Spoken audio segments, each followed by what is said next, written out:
Hi, everyone. Welcome.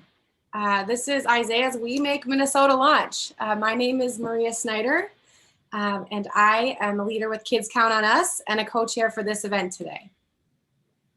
Hi, everyone, and I am Imam Muhammad Omar from Dar al-Farouk and a leader with the Muslim Coalition of Isaiah and your other co-chair.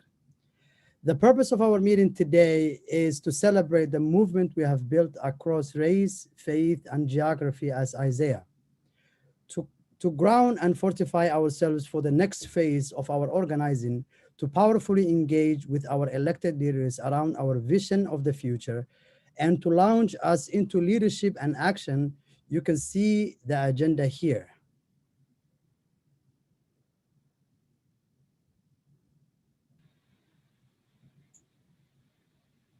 We have some important technology and social media announcements before we get started today. So first, you can see that we're in a Zoom webinar today. Because of the size of our movement, this was the only option that could accommodate our power. But there are also downsides. One is that we can't see one another, and nothing can replace what it feels like to walk into a room and see thousands of people who have chosen to be in this movement in solidarity with you, to look at one another and feel the power and importance of what we've built together. We're all disappointed that we can't have that this year. The people that you do see on the screen with me come from each part of our organization and will be introducing themselves soon. You will not be able to take yourself off mute during the meeting, but you can still participate. You are able to engage with one another through the chat function and also over social media. Note that when you use the chat, you need to select participants and panelists if you want everyone in the webinar to see your comment. Also, please keep in mind that everything you put in the chat can be seen by everyone, including our elected leaders when they join. Please consider this when you use the chat. Also note that, again, due to our powerful size today, the chat will quickly become overwhelming. That being said, we encourage you to use it and to engage in the chat and on your social media. Let's practice. Set your chat to all panelists and participants and answer this question. When you think about the fact that you are here in this space with over 3,500 people committed to working alongside you to build a democracy that honors every person's dignity and a caring economy that allows everyone to thrive, how do you feel? Try to put that into one word.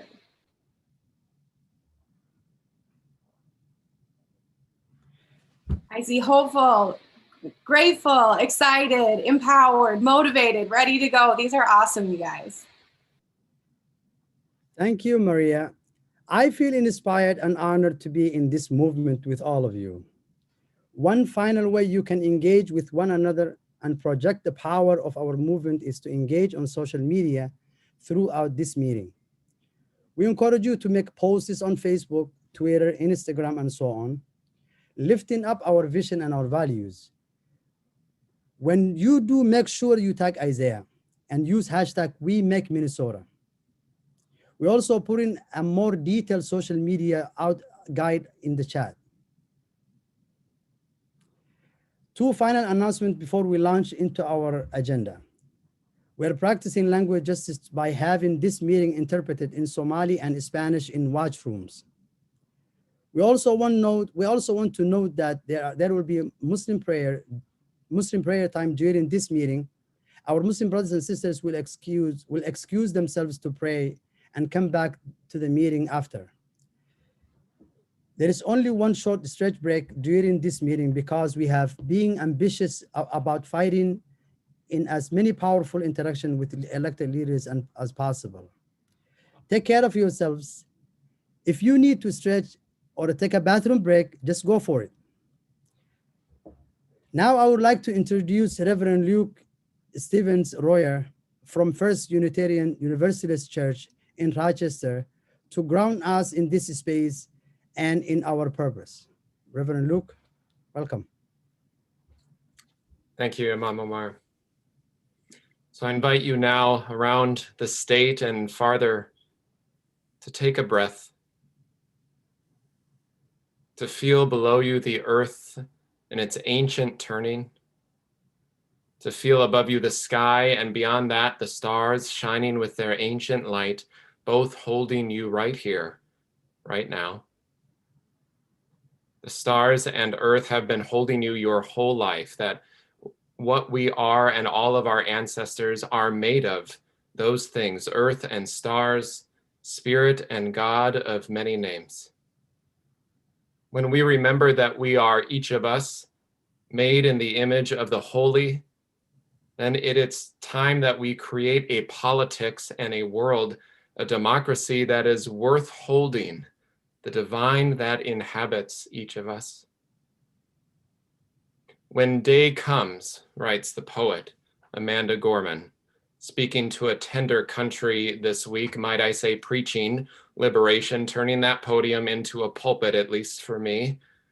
She said, we ask ourselves, where can we find light in this never-ending shade? We've learned that quiet isn't always peace, and the norms and notions of what just isn't always justice, and yet the dawn is ours before we knew it. Somehow we've weathered and witnessed a nation that isn't broken, but simply unfinished. She says, yes, we are far from polished, far from pristine, but that doesn't mean we are striving to form a union that is perfect. We're striving to forge a union with purpose, to compose a country committed to all colors, cultures, characters. We will not go back, march back to what was, but move to what shall be. A country that is benevolent, bold, fierce, free. She says, so let us leave behind a country better than the one we were left with. Far from pristine, not broken but unfinished, benevolent, bold, fierce, and free. It is ours, with leadership from this poet and so many others, to imagine and create and organize and be those very things.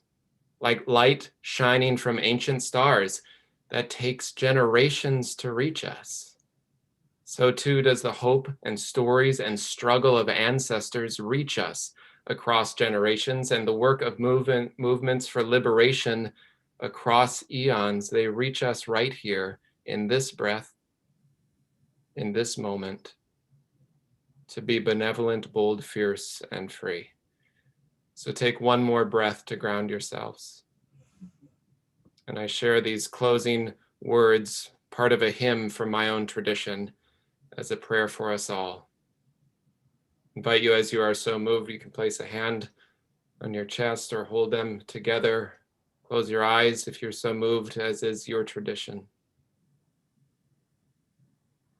Circle round for freedom. Circle round for peace. For all of us imprisoned. Circle for release. Circle for the planet. And circle for each soul, for the children of our children. Keep the circle whole. May we build a country and a democracy, a world and neighborhood better than the one we found. So take a moment. We have a beautiful gathering today. We're going to hear from leaders across our organization. They're going to share who they are and the base they represent in this space. We've also asked them each to share a reflection on why Isaiah is their vehicle to build a better future, and a sentence that describes their hope for what the future looks like, as well as how they are committed to lead to make the future real. As you listen to these leaders, I encourage us all to think about these questions for ourselves. Why are you here? What does your vision for the future look like? And how are you committed to lead to make that future real? And now we'll hear from them. Hi, my name is Yolanda Gaylor, owner of the Chiseler Beauty Shop and leader with the Barbershops and Black Congregation Cooperative, BBCC. We have over 100 dynamic leaders from 24 barber and beauty shops. Our home is Brooklyn Park, But with Isaiah, we aspire to be the statewide hub of Black organizing and hold the most Black independent power in the state of Minnesota. In a few months, Brooklyn Park will host a special election to select their next mayor. BBCC will be at the core of this election, and the Chisler Beauty Shop will play a significant role in driving thousands of Black and brown residents to the polls. Thank you. Hi, I'm Dr. Lois Foreman, the senior pastor of New Vision Faith Center and a leader also with the Barbershops and Black Congregation Cooperative. We have over 120 leaders from different congregations across the Twin Cities on this call right now. Our leaders come from pillar institutions such as Shiloh Temple International, the Refuge Church, High Praise Ministries, just to name a few. During the Civil Rights Movement, the Black church birthed leaders, activists, organizers, whose faith was their catalyst in declaring that justice, power, and dignity were for all people. BBC's core mission is to organize Black church to return to the center of this movement. And with Isaiah and New Vision Faith Center being a major influence in our quest for a version of public safety for Minneapolis and ultimately the state of Minnesota.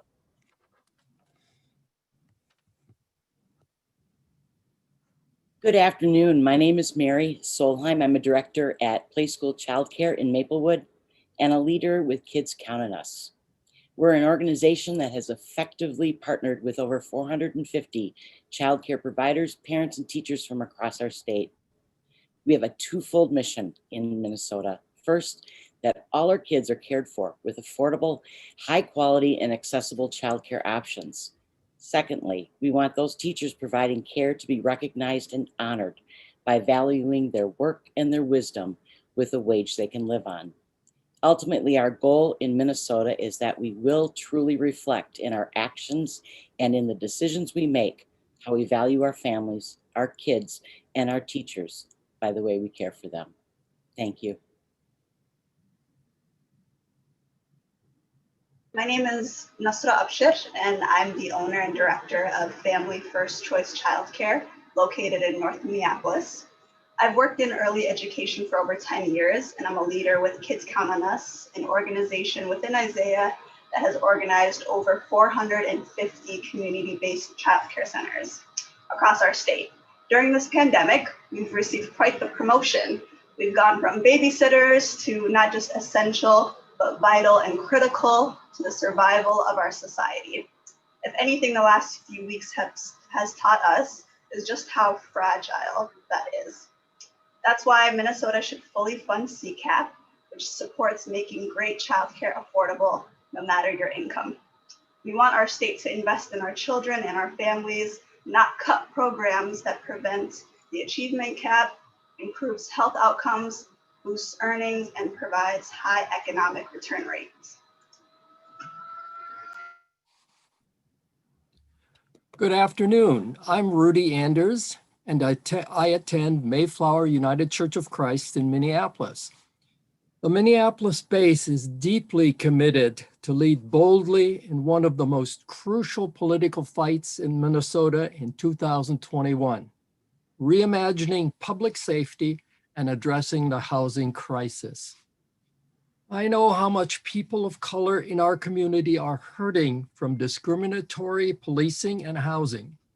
And I also hear from white neighbors about their perceptions of increased violence and homelessness. Things have to change. The stakes are very high. Isaiah is a place where Minneapolis leaders can work together to ensure that my kids and my grandkids can live in a community where all can thrive, no exceptions. Together, we are making Minneapolis a place where we bend the arc of history towards justice and true belonging for all.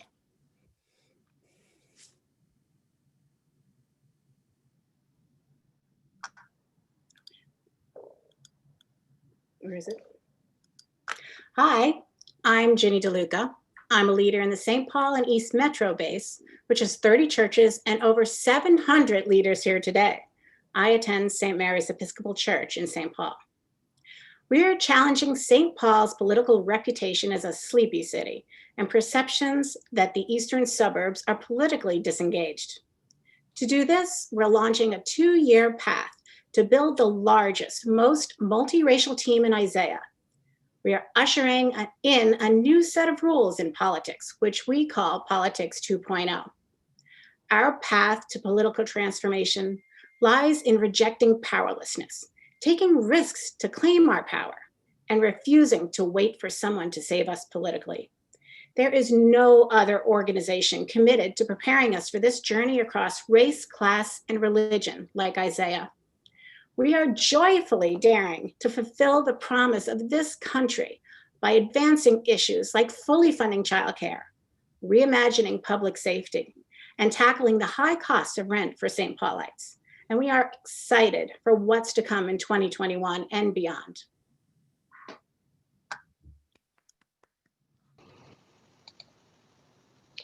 Hi, I'm Leota Goodney from the First United Church of Christ in Northfield.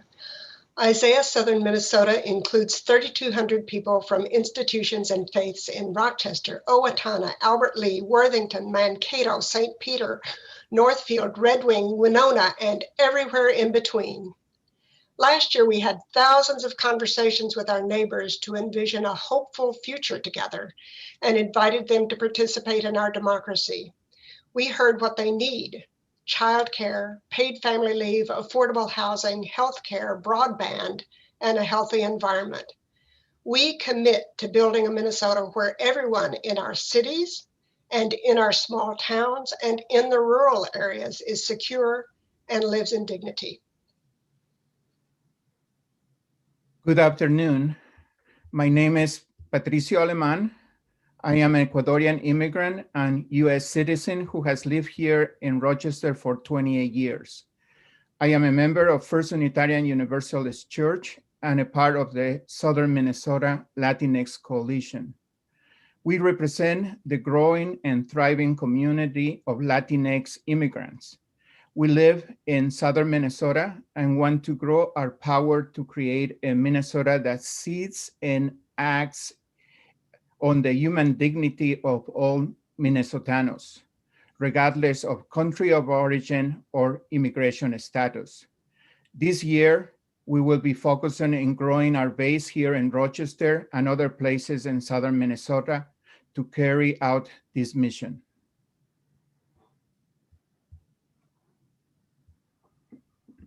Hello, everyone. My name is Sara Jailani, and I am a current student and a leader with the Muslim Coalition in Southern Minnesota. We organize in Owatonna, Faribault, and Rochester. Our mission is to represent different communities so that they may share their voices and be a part of important decisions that are made both locally and state level. Last year, we engaged with thousands of Muslims to claim their voice and vote for the issues that matter to them. This year, we want to build the capacity to make sure that we raise the revenue and make our elected officials bold on passing what our communities need. We plan to continue the energy by developing and building a strong core team that fights against disparities that many of our communities faces.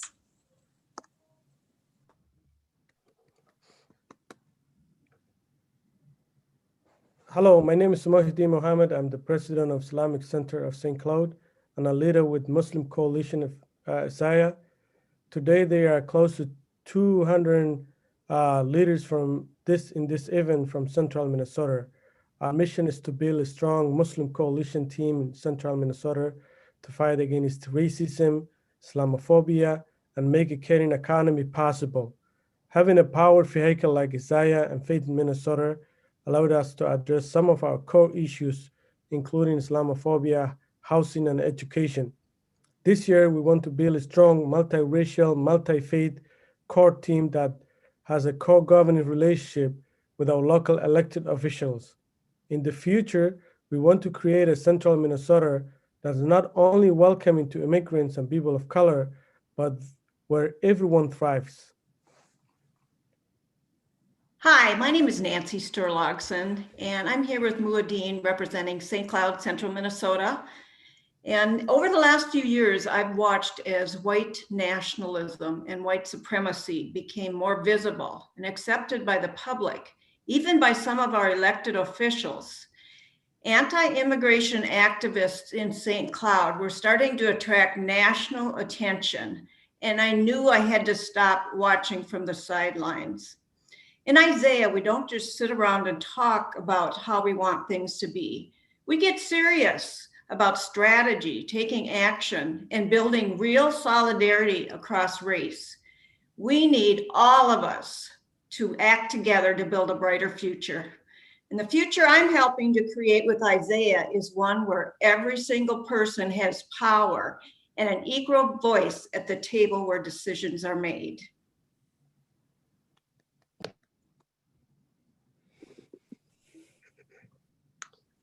Hello, my name is Tom Sampson. I'm a leader with One Body, which is a group of over 200 Catholics in Isaiah.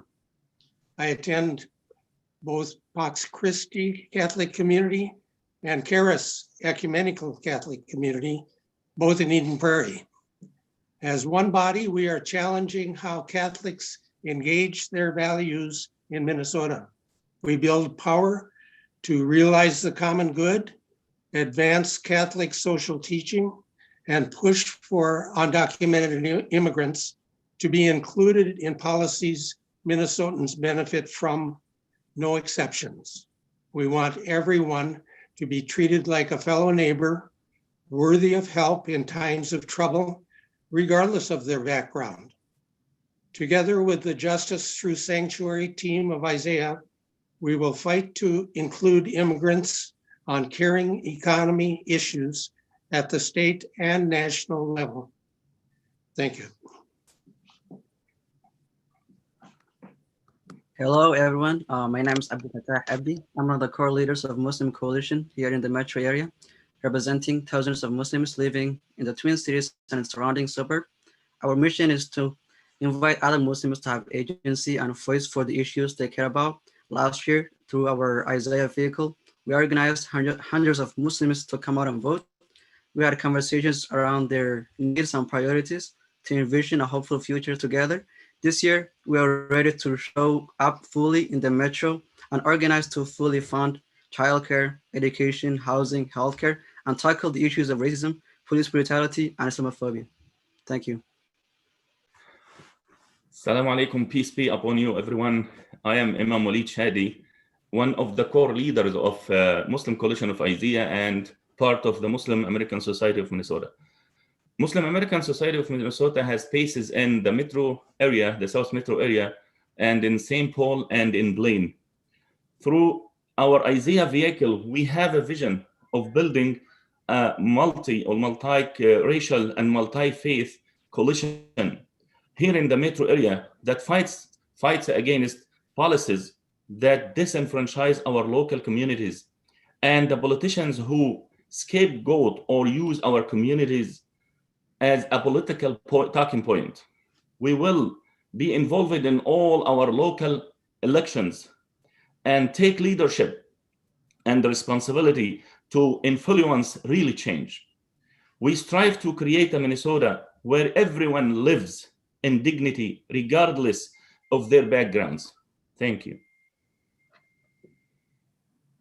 Hello, I'm Zaina Omar. I'm a Black Muslim mother from the Muslim Coalition of Burnsville and Savage. And I'm Patsy Foster Bolton, a mother from Minnetonka. Zaina and I are here to represent the South and West suburbs. Where families are struggling to keep a roof over our heads, hardworking Black mothers are worried about their children's safety, young people are saddled with college loan debt, unlivable wages, and a planet in crisis. We're transforming the politics in the suburbs to reflect our multiracial, multi-faith communities. Isaiah is our vehicle because in it, we can build the people power to meet the challenges our families are facing. While some politicians are attempting to pit us against one another on the basis of race and religion, we know that we can overcome that division by coming together in solidarity to shape our future. Future that values family over profit, hope over fear, abundance over scarcity. We're building a Minnesota where we don't lose another Black body to police brutality, where families don't have to choose between having children or losing their stable home. This year, we're going to bring along more Minnesotans of all walks of life to get clear about building power. We are going to continue to fight against Islamophobia and prioritize our youth safety, affordable housing, and climate justice. And we're going to do it together.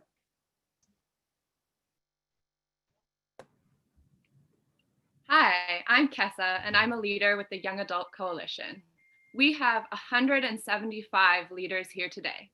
We are students, members of church groups, and renters working to build the future we want to live in here in the Metro and across the state. I want to live in a Minnesota that values people by prioritizing our well-being over the wealthiest Minnesotans and corporate profits. That means building sustainable solutions now so we can all actually have the things we need, like clean water and air, homes, and education for ourselves, our neighbors, and future generations. I'm tired of being told that these things aren't possible. I'm building power with young people and Isaiah to make this future here in Minneapolis and across the state. This year, we are going to co-govern with elected leaders to build this vision, starting with bold legislation on climate, housing, and safety beyond policing. I am so excited to be organizing with Jeffrey and the other BBCC leaders to make it happen. I'm Jeffrey DuBose, and I'm a leader with BBCC. Over the summer, Black and brown youth made our voices heard like never before. This year, we need to organize. Our whole lives, our pain has been ignored by many of our elected leaders. As a young person, I know it's easy to fall into cynicism. Sometimes I wrestle with that temptation myself. But if we want to change the state, we can't afford that this year. This year, I want us to build communities with families that can flourish. That means dismantling the toxic culture of policing in Minneapolis, winning paid family and medical leave in St. Paul, and raising voter turnout in Brooklyn Park for the special elections there. I have a vision for multiracial democracy, but for that to happen, we need independent political power. Hola, buenas tardes, mi nombre es Clara Guzmán. Soy inmigrante de México. Sorry.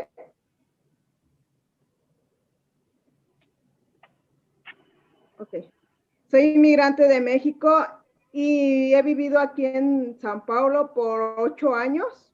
Asisto a la iglesia de San Paulo, del Sagrado Corazón en San Paulo, y soy líder en la coalición latina de Isaías. Nuestra base está formada por minnesotanos de diferentes culturas que conocen sus derechos y quieren reclamarlos públicamente para ser reconocidos como parte de esta gran comunidad, sin que importe nuestro estatus migratorio. Isaías nos ha enseñado que la gente latina puede crear el poder necesario para cambiar las vidas de nuestra comunidad. En este año nuevo tenemos una campaña de escuchar para saber qué es lo que nuestra comunidad quiere ver en este estado y prepararnos para la lucha que sigue. Gracias. This is Patricia. I'm gonna translate for Clara for English. Good afternoon. My name is Clara Guzman, and I am a Mexican immigrant who has lived in St. Paul area for 8 years now. I am a member of Sacred Heart Catholic Church in St. Paul, and I am a leader with the Latinx coalitions of Isaiah. Our base is made up of Latino Minnesotans of different cultures who know they have rights and want to reclaim them publicly to be recognized as part of this great community. Regardless of our immigration status, Isaiah has taught us that Latino community can create the power we need to change the lives of our community. And this year, we will have a listening campaign to know what it is our community wants to see and in this state and to prepare for the fights that follow. Thanks. Thank you. Thank you. Wow. Wow. This is amazing and powerful and moving. Thank you, everyone. I want all of you to pause for a minute. Take a breath. Take a moment to take this in. Who we are and who we have become.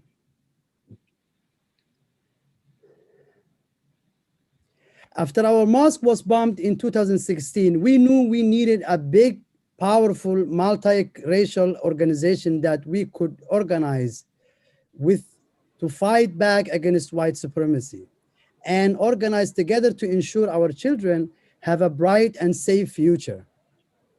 In just the 4 years since 2017, we have built a statewide movement of thousands of Muslims from every part of Minnesota as part of Isaiah. And we are here building power with 512 childcare centers, including Maria's, the Barbershop and Black Congregation Cooperative, the Young Adult Organizing Project, the Latino Coalition, and our Christian friends and neighbors. More than 3,000 of us are here today in this webinar and 12 other Zoom watch parties across Minnesota. We are here to take responsibility together to build a future that honors the dignity of every Minnesotan. Maria? Thanks, Mohammed. We asked each speaker today to try to put into one sentence or a few sentences the future that they are building through Isaiah. And now it's your turn as participants in this meeting. So we asked our leaders to think about what that future will feel like, what it will look like. And we're going to ask you to do the same thing. In a moment, we'll give you some time to think and put something into the chat. Then we're going to ask you to find someone else's sentence that really resonates with you. Maybe it pushes you to imagine more than you thought possible, or it stirs you up and excites you. Find that sentence that speaks to you in the chat and then post it on your own social media. And if you don't have social media, you can still participate. I would encourage you to write down that sentence that resonates and put it somewhere that you'll see it frequently.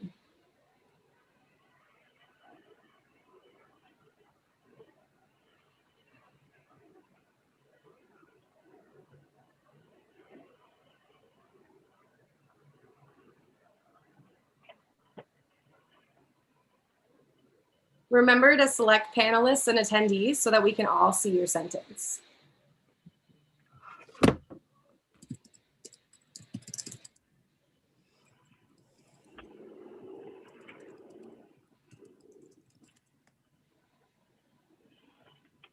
Brian says, together lifting all boats. Marianne, many sunny days like today, even though it's cold outside, still sun's shining. Live in a community where all can thrive. We will work together. This is going fast now, guys. This is great. A livable climate.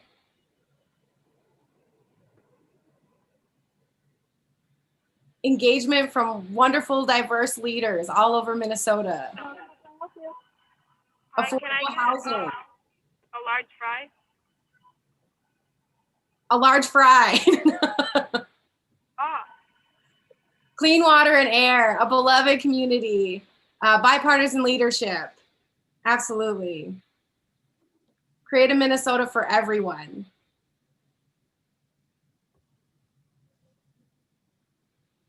A community where people love one another. We can raise our children to create a hopeful world. These are beautiful.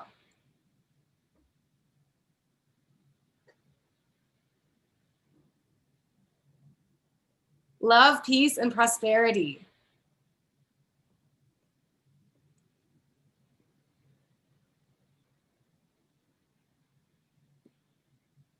Don't forget to try to pick out a sentence, you all, and add it to your social media. You know, we don't get to be together, but your voices are still important, and that's a way for you to make your public voice heard. A community without borders. Minnesota, making Minnesota great for all Minnesotans. Safe Minnesota for all. Equity and fully funded education.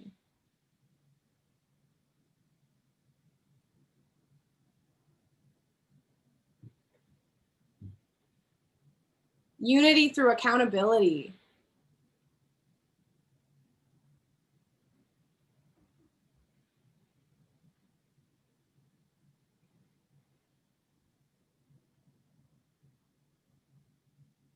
collective power, healing, and reparations.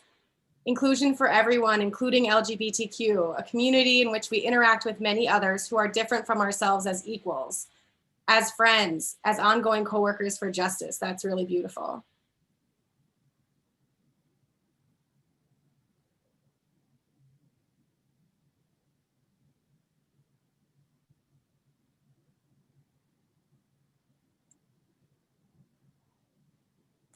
Okay, the chat function is going to stay on for a few more moments. Please keep using it and please post to your social media. I would like to invite Doran Schranz, the Executive Director of Isaiah, to ground us in this moment we are in and the leadership required of us. Hello, Isaiah. I am so excited about our future and to be here with all of you today, even if it's virtually. But before we talk about our future, I want us to be reminded that we are here today as a waypoint between where we have been and where we are going. To prepare for what is to come, we must take account of where we have been. A practice of taking account is essential to the practice of being accountable. And so we ask questions like, what has happened? What was the price? Who paid this price? And where does responsibility lie? But these questions can open up an even deeper experience. Questions like, what must we grieve? What is the just anger in our hearts? And for me, a certain scripture from the book of Micah has been opening up my own grief and anger. This is from Micah chapter 4, verse 4. Everyone will sit under their own vine and under their own fig tree, and no one will make them afraid. For the Lord Almighty has spoken. This is a declaration of the most basic requirements for human dignity and freedom. And it implies that power and the arrangements of power should be such that it ensures this basic dignity and freedom. It's the floor, not the ceiling. And it gives us a sort of measuring stick to take into account. The sheer scale at which this directive has been violated is absolutely breathtaking. It literally steals my breath. It is painful to become present to the amount of suffering, human suffering, that has been caused by irresponsible, callous abuses of power. And I want to say some of it out loud. I am going to focus on, it's like scratching the surface. It's what has been experienced by some of the people I know and that we know in this community. Families had to hide. People put their things in order and prepared for the worst. Parents choosing where their children would go if they were deported suddenly, or perhaps worse, detained for years. Families were separated, banned to travel because of their religion, they were Muslim, and maybe worse, wondering every day what might happen if they were on the radar of the TSA or police, just as they went about their lives.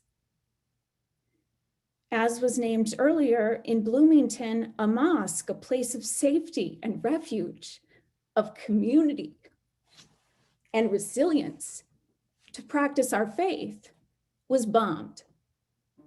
And people wondered, will there ever be a safe place where I can bring my children to pray?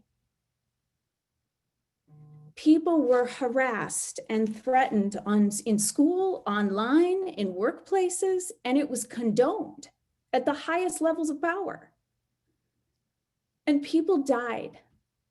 Over 400,000 Americans have died from COVID, and they died without their families at their side, from a virus that the President of the United States would barely acknowledge existed, let alone plan for, respond to, and protect us from.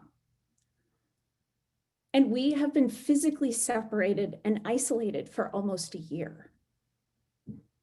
We are worried about the people that we love in care homes, isolated alone at home, or ill in prison. People had to work on the front lines in a pandemic, and they were not protected, and they were barely recognized or seen, and they were exhausted, scared, sleeping away from home so they can try to keep their family safe. People lost livelihoods and jobs with no real insurance or safety net or knowledge of like where the next paycheck or money would come from.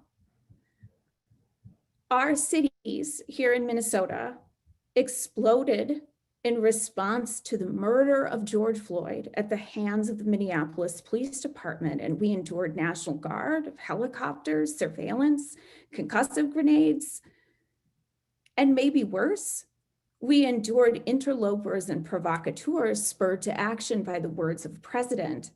And when we needed compassion and justice and mercy from all of our elected leaders, some chose to use exploitative, racist, and extractive political speech, attempting to weaponize our city in order to win an election.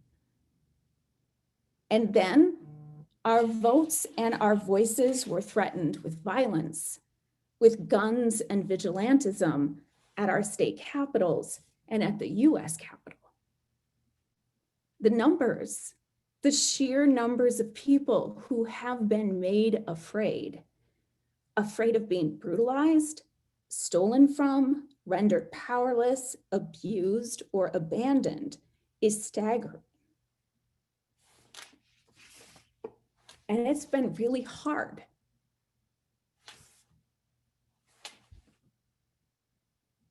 And you get to grieve it.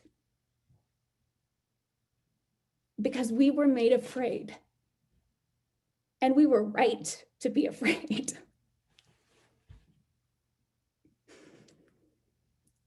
But our accounting has to include another side to the story.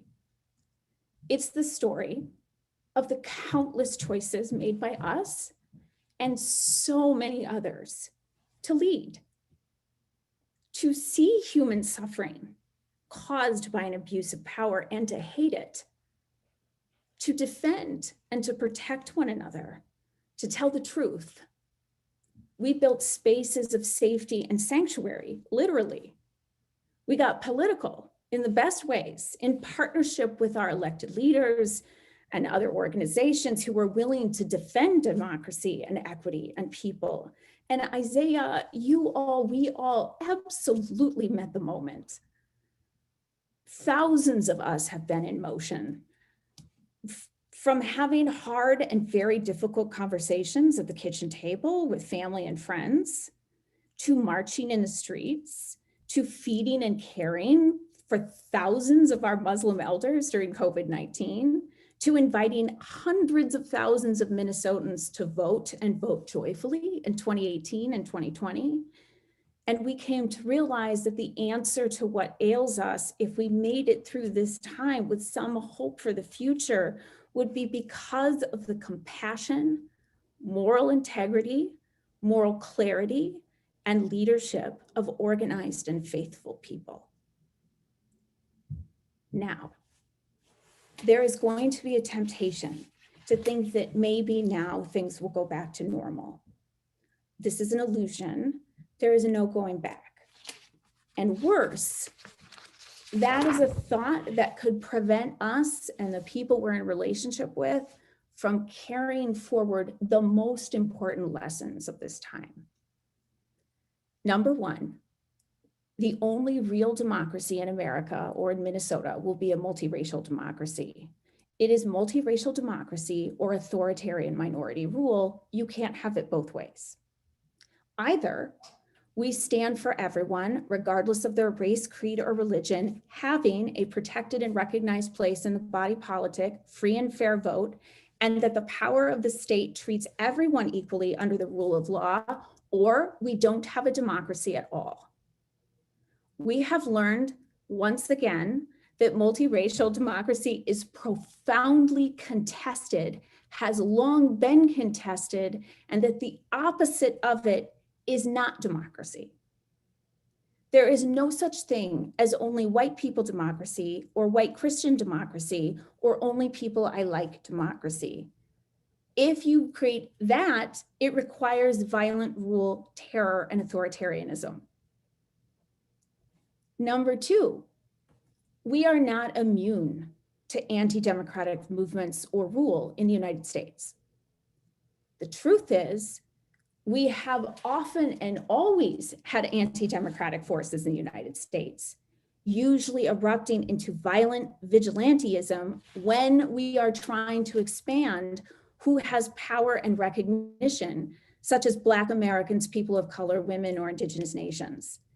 But we have sometimes fooled ourselves into thinking otherwise, that we're immune. And number three, our future is not written. Nothing is assured or guaranteed. History is contingent, and we stand right at the precise moment between the past and the future, and we determine the future by the choices that we make. So now what? Together, we and so many others have created the opportunity to build the strength and power of a multiracial democracy in Minnesota. And we are going to do some work. We're going to do that work starting today. But before we do that, I want to say a couple more things about how we are to be prepared for what is to come. Doing the work of using our political and policy-making processes in our cities and counties and state to make concrete changes for the better is very hard. There are so many stories that tempt us away from being co-creators of our shared political life. And some of these stories are very resonant, but they aren't useful, and they can be outs or off-ramps for us. So there's a lot of them. I'm going to name a couple. A very prominent one are any cynical stories. And those stories look like everything is corrupt and nothing new will ever happen, when actually nothing is predetermined, and what is going to happen will be the result of our choices. Another story is about stark binaries. Everything is good or everything is bad. We have it all or we have nothing. I am good and they are bad. When actually we are all in it. We are all stakeholders. We are all a part of it. We are all compromised. We are all in it, in the mess. We've inherited it, whether we like it or not. And the last one I want to name is anything that looks like a conspiracy. Those stories look things like, we'll never have any power because the elites control everything, and there's a curtain that someone is behind, and there's a monolith of opposition. We have really seen the danger of conspiracy thinking in the last few years. It ranges from vast, mostly anti-Semitic fantasias of thinking that the real power is a cabal someplace and that we'll never have any of it. Or it looks like there's just people pulling the strings someplace and it will always be out of sight. When actually the way power really works is messy and complicated, and it's never one thing. All of these stories and many others are things we say when we give up our power and agency to be co-creators with others. And we do it, we say those stories in return for an absolution of responsibility or a release from the tension of the moment we're in. And when we do that, we create a vacuum, and bad things fill the vacuum. In organizing, we have an old tried and true framework to sort of talk about what is the model for how we are orienting ourselves to what we're about to prepare to do. And it's kind of like there's a world as it is, which we want to change. And then there's the world as it should be. And what we're doing is the middle. It's the path between the world as it is to the world as it should be.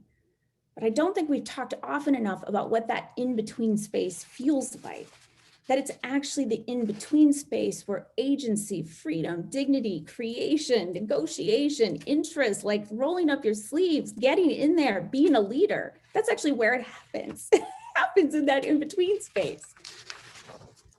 So our compass is that we're leading and navigating through the action with others, but with a North Star that orients us and grounds us. We're navigating. And this is what we mean when we say we, the we here on this call, the we in Isaiah, but also the bigger we make Minnesota. And here's the Minnesota we can prepare to make together. We want a democracy that honors everyone's dignity. We have seen how vulnerable our democracy is and how much it depends on people in power abiding by the rules. And it is time to strengthen our rules so that everyone's right to vote and ability to have power is not only protected, but dramatically expanded. We can create a caring economy. As was said earlier, over the past year, we have seen the consequences of not having strong public infrastructure that can support people and families, from public schools to childcare to healthcare to protecting workers from harm to safe housing. This year was a stress test. And so many people, families, teachers, childcare centers, nurses, home care workers did not have what they need. And if they don't have what we need, we don't have what we need. So it's time that everyone pay their fair share and we fund our lives and we fund our future. We must fight for climate justice. We want 100% clean energy, and we have to keep fossil fuels in the ground. We are at a crossroads right now, and one road leads us to an adapted, thriving future, exciting future, where we've transformed our economy and our society, and we've built something new. And the other road is what happens if we keep kicking the can, and it's not pretty. And it is long past time for us to reimagine safety beyond policing. We cannot tolerate any community experiencing fear of violence from law enforcement, whether it is the city police, ICE, the FBI, or the TSA. Extrajudicial killing of civilians, even the appearance of it, is disastrously corrosive to building a democratic society. And it is absolutely clear that millions of Americans, Black Americans, Brown Americans, immigrant Americans, experience policing as a daily threat. And this is intolerable. We need a new deal between communities, cities, and public safety institutions. We may need to completely transform what policing is or means or does. And it is our right and responsibility to do this work because in a democracy, we consent to be policed. And our public safety institutions must be accountable to the people who live, breathe, work, pray, and vote in a community. But I have some news about this vision and this work. None of it's assured. Most of it's going to take years. Right now, we don't have all the power or all the political conditions that we need to make these things happen. And there is no one, not even our new president or the Democratic Senate or our governor or our mayors or all of the city council people or all the county commissioners who can simply wave a magic wand and make this happen. We're launching a path today to co-create with each other to make it possible. So today, we are inviting ourselves to take the risk to be authors and co-creators of a future that could be possible. We are inviting one another to have the political maturity to say we are going to forge that way. We are going to create that way. And it's really scary and it's wonderful. This work, how this feels, this is the democracy that we kept. And how we lead together in the next day, week, months, years, that's how we're going to continue to keep it. Amen.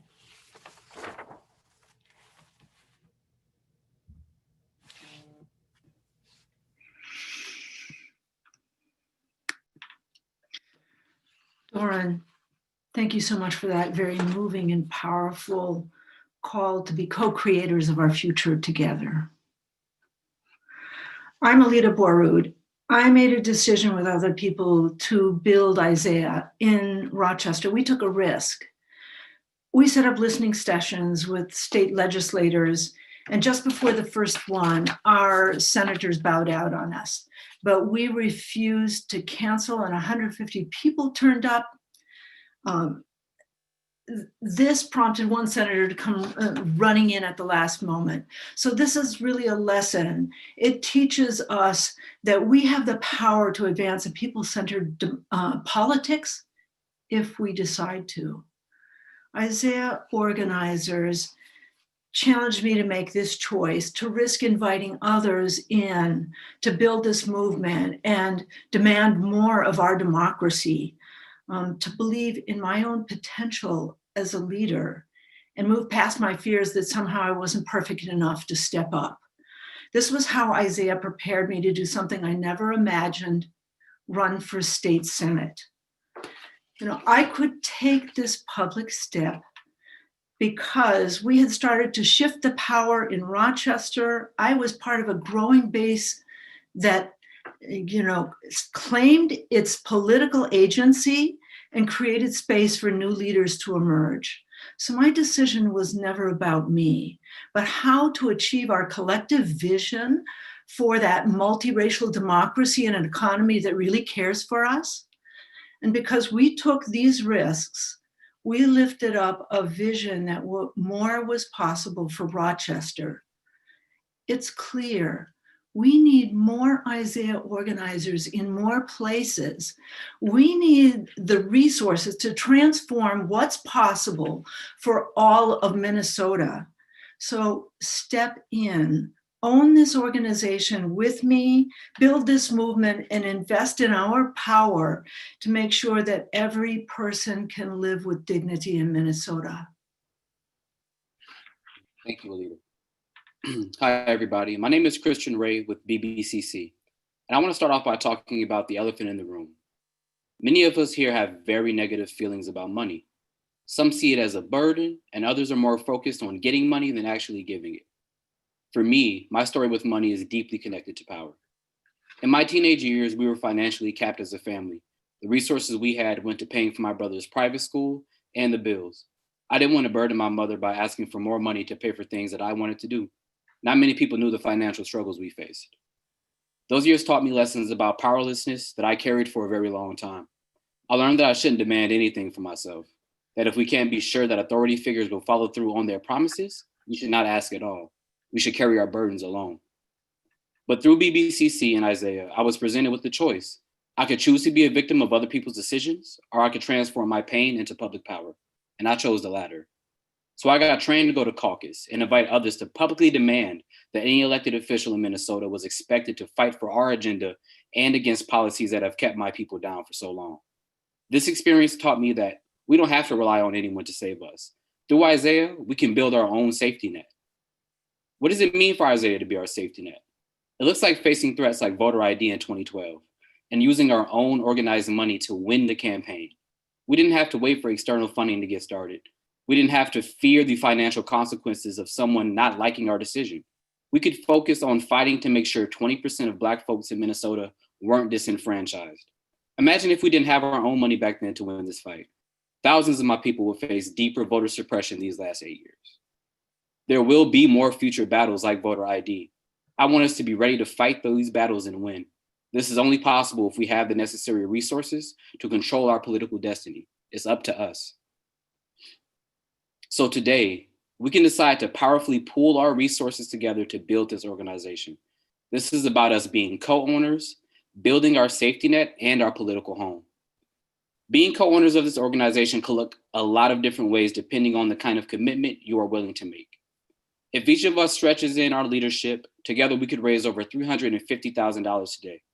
This could be enough money for 2 to 3 more organizers for a year to expand to places like Greater Minnesota and the suburbs. I'm going to walk through how we can get to this goal. So if you aren't a monthly sustainer, you can choose to give $15, $30, or $50 a month. If you're already a monthly sustainer, then we thank you. You can choose to be a one-time donor today and think about giving either $50 or $100 today. It's completely up to you. And I think we can do it, but let's be honest, making this kind of decision is never easy.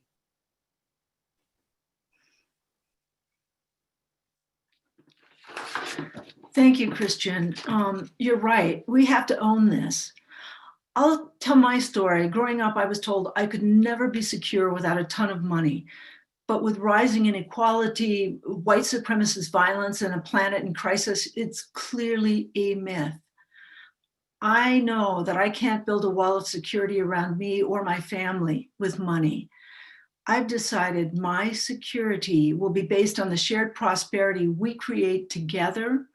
I look at my children and know their future depends on me doing everything I can right now to build our capacity to make change for all our children. So I've made a commitment to invest every month in Isaiah, and I hope that you will make the same decisions about your future and build this movement with me. Thanks. Thank you, Julia. So again, I'm going to be inviting you all to become monthly sustainers with me at $20 a month. This is the dollar amount I've committed to, which feels like a stretch, but it also represents how I'm owning Isaiah for myself and contributing to the collective. I want everyone to keep in mind that if the $20 amount I just said doesn't align with where you're at, that's okay. It's okay to go with the number that works for you and feels like a stretch. If all you can do is give a one-time donation because that's the commitment that you can make, or you're already a monthly sustainer, we value and thank you for your leadership. Remember, your individual commitment is the driving force for our collective power. So again, here are all the ways that we can make our commitments today. I believe we're going to get a link in the chat window that you can also tap into your device. You can click that link, which is Our Power 2021, to make a donation and become a monthly sustainer. But if you're also having challenges with that link, you can also go to the main giving page by visiting isaiahmn.org/launch and click the Give During 2021 launch link. Now today, we're going to be trying to make $350,000, which can lead us to hiring 2 to 3 new organizers. And I'm going to be checking in on our tracker.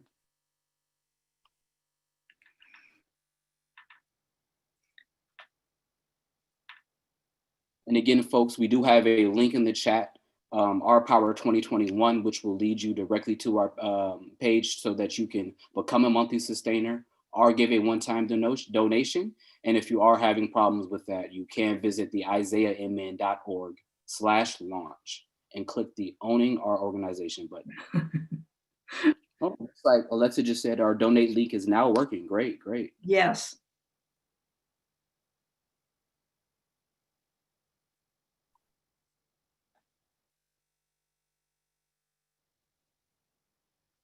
So I'm inputting in right now to donate, and I hope you are too.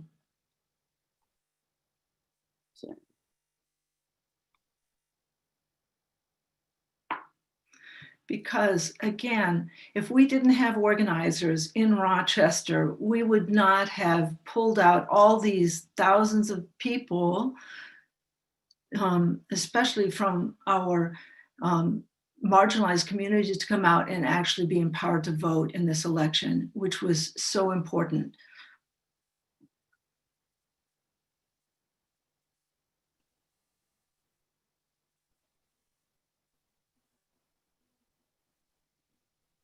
And as I'm filling out my donation, again, folks, we do have that link in the chat for you to go click on to, which is the givemn.org. And then if that isn't working or you're having troubles, do feel free to visit the isaiahmn.org/launch.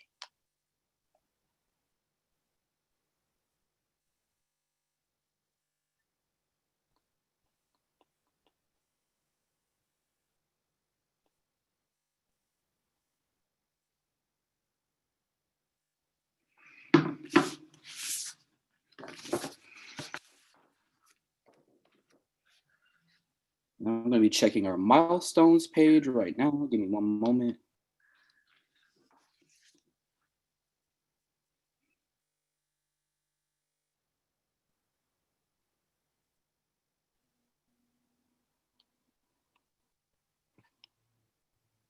So we've already raised close to $2,000 already in just a short few minutes. That is so powerful, y'all. Thank you. Oh, and just like that, we're over 2,000. Beautiful, beautiful. Let's keep it going. Again, those links are in the chat. Feel free to make your donations. Finish making mine.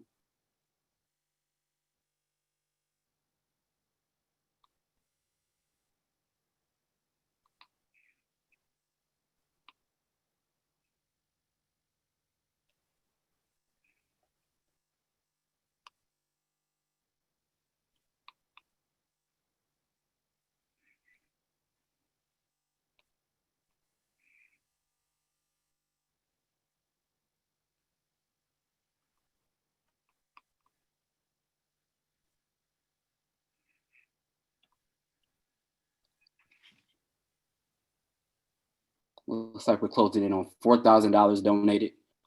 And then we've got about 30 seconds.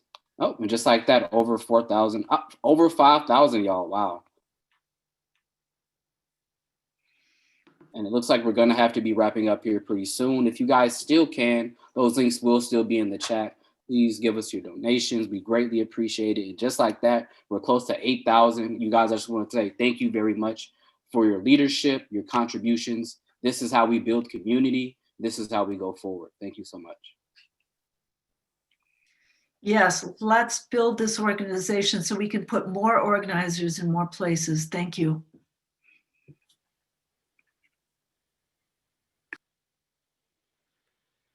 All right, we are going to take just a couple minutes before we welcome our elected leaders onto this call. So I'm told at 3:12 we'll be ready to come back. So 2 minutes, take a stretch break, get some water, a snack, whatever you need, and try to be back at 3:12.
Okay, welcome back. We are now I going to think launch. Maria, you are muted. Am I still muted? Can you hear me now? Yeah, I hear you now. Yeah. Okay, thanks, Mohammed. Welcome back. So we are going to launch into the part of our meeting where we engage with elected leaders in Minnesota around our vision and our agenda. It's important to remember that these engagements reflect the powerful relationships that we've been building through our work over the past few years and that we'll continue to build through our leadership this session and in the years to come. You are not passive observers in these interactions, but rather political agents acting together. We are the ones responsible for creating the political conditions to advance our agenda in Minnesota.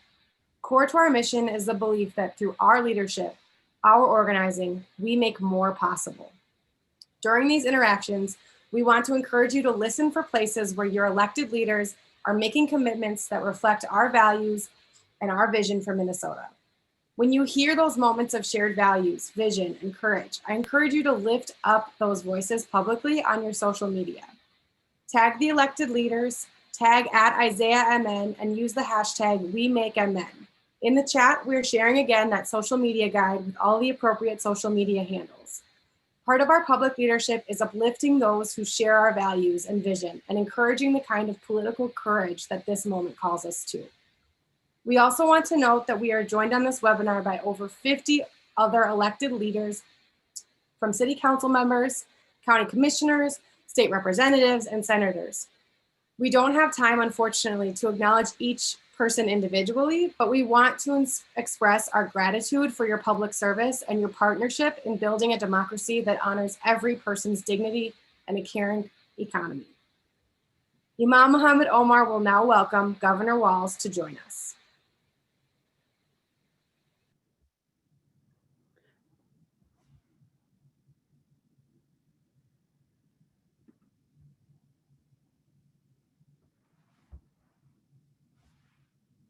Hello, Governor Walz.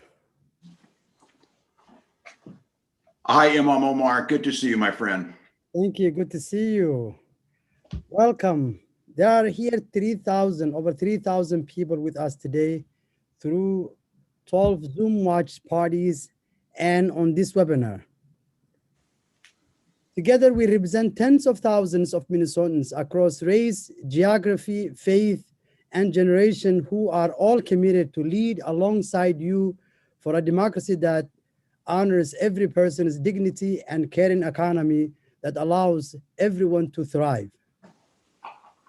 We have been very grateful for your partnership over the past few years, and we recognize that what you have been up against in the past year has been unprecedented. We have seen you lead our state through these crises with courage and clarity about protecting the most vulnerable. We can't give you applause because we are unable to unmute everybody. But I want to give a moment for you to feel the profound gratitude of thousands of us here with you today.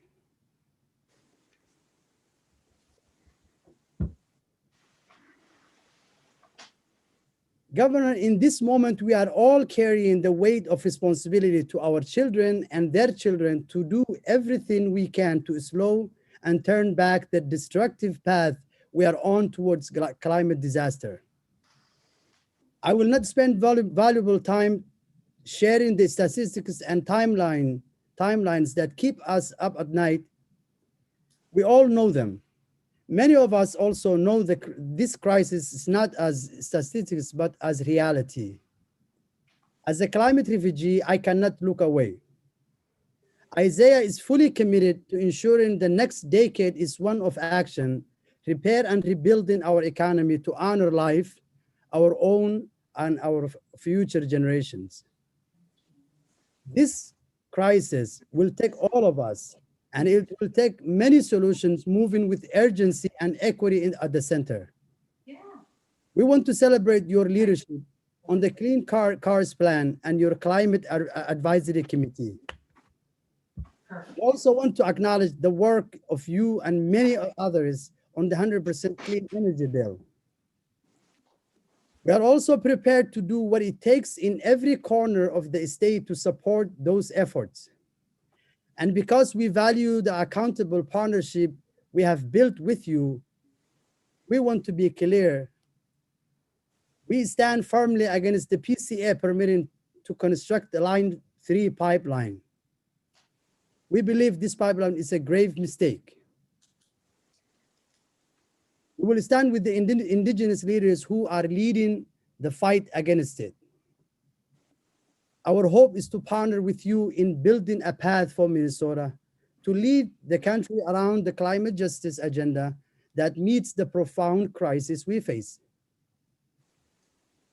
My question is, what is your vision for how you will lead our state in the coming years to transform our economy and society to meet the scale of the crisis we face, while moving us towards a just Minnesota? Governor, you have 5 minutes. Welcome. Again, Imam Omar, thank you. Salam alaikum, and thank you to all members of Isaiah for, first of all, the invitation. More importantly, thank you for your clarity and your vision around a just, not just a just Minnesota or a just America, but a just world, where we see humanity being the grounding and equity being the lens that we look through. And I appreciate your deep concerns along Line 3. This issue's been with us the better part of 10 years. I've said all along on that project that I would follow the process, follow the law, and follow the science. In doing so, my agencies followed what the state statutes put out. And once permitting was done, the courts are the proper place where those can be vetted. And again, whether it be the Commerce's appeal on the certificate of need or our tribal sovereign nations, they have every right to. What I would ask is, as we look at this, I agree wholeheartedly and have lived a life and I think a career both in Congress and as governor. The climate crisis is an existential threat, and it is going to hit hardest and first amongst communities of color. It's going to hit communities least fortunate, and it's going to have a disproportionate impact on those communities, from everything from economically to health outcomes. With that being said, we do need a bold vision. It's why I set out a 2040 agenda for a carbon-free future. One of the boldest agendas, we have 14 states. Minnesota will be the first state not on the coast with a clean cars agenda, where we will move and expect that we will move to low emission vehicles or no emission vehicles. The state will create the infrastructure necessary to do that. I would ask all of you to note there's been public comment around this. This is hugely opposed by the fossil fuel industries, by the automobile dealers. In the comment periods, there's been nearly 6,500 comments against clean cars and 174 for. The American Lung Association, climate groups across the country have said there is few things we could do that have a bigger impact than instituting the clean car rule here. That is a rule and an authority that a governor has.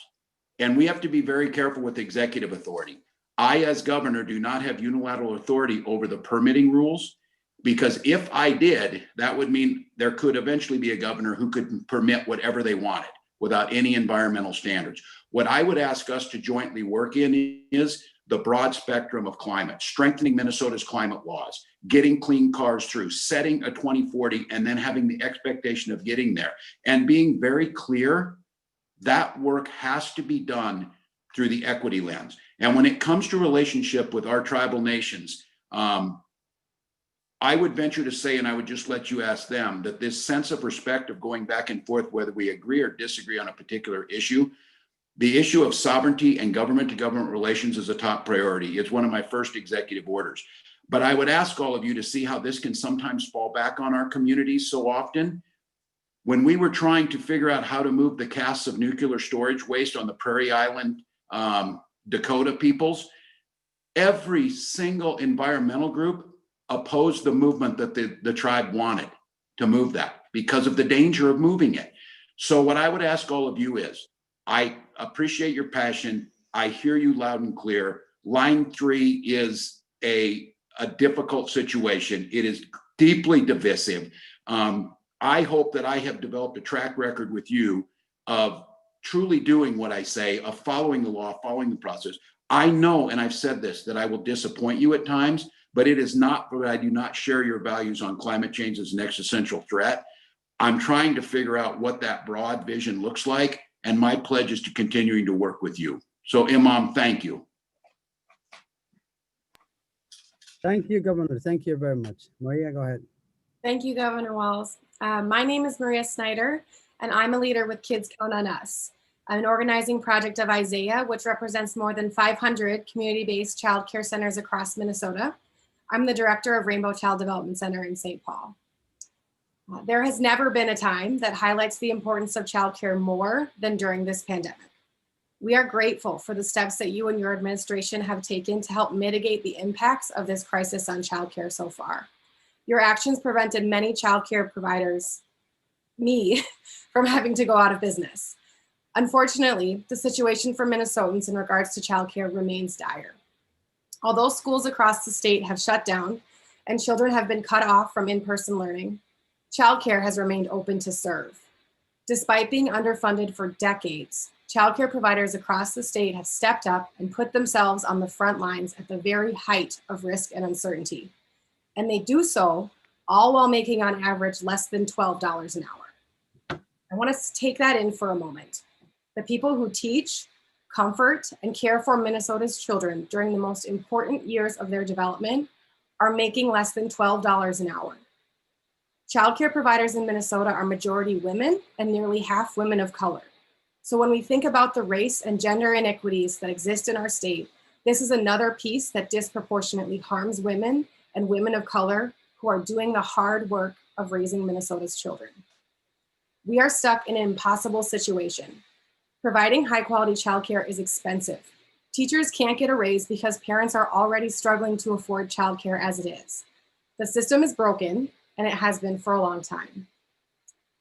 One day, a parent came to me with an exciting new job opportunity after 3 years of working full-time and going to school full-time to provide a better life for her family.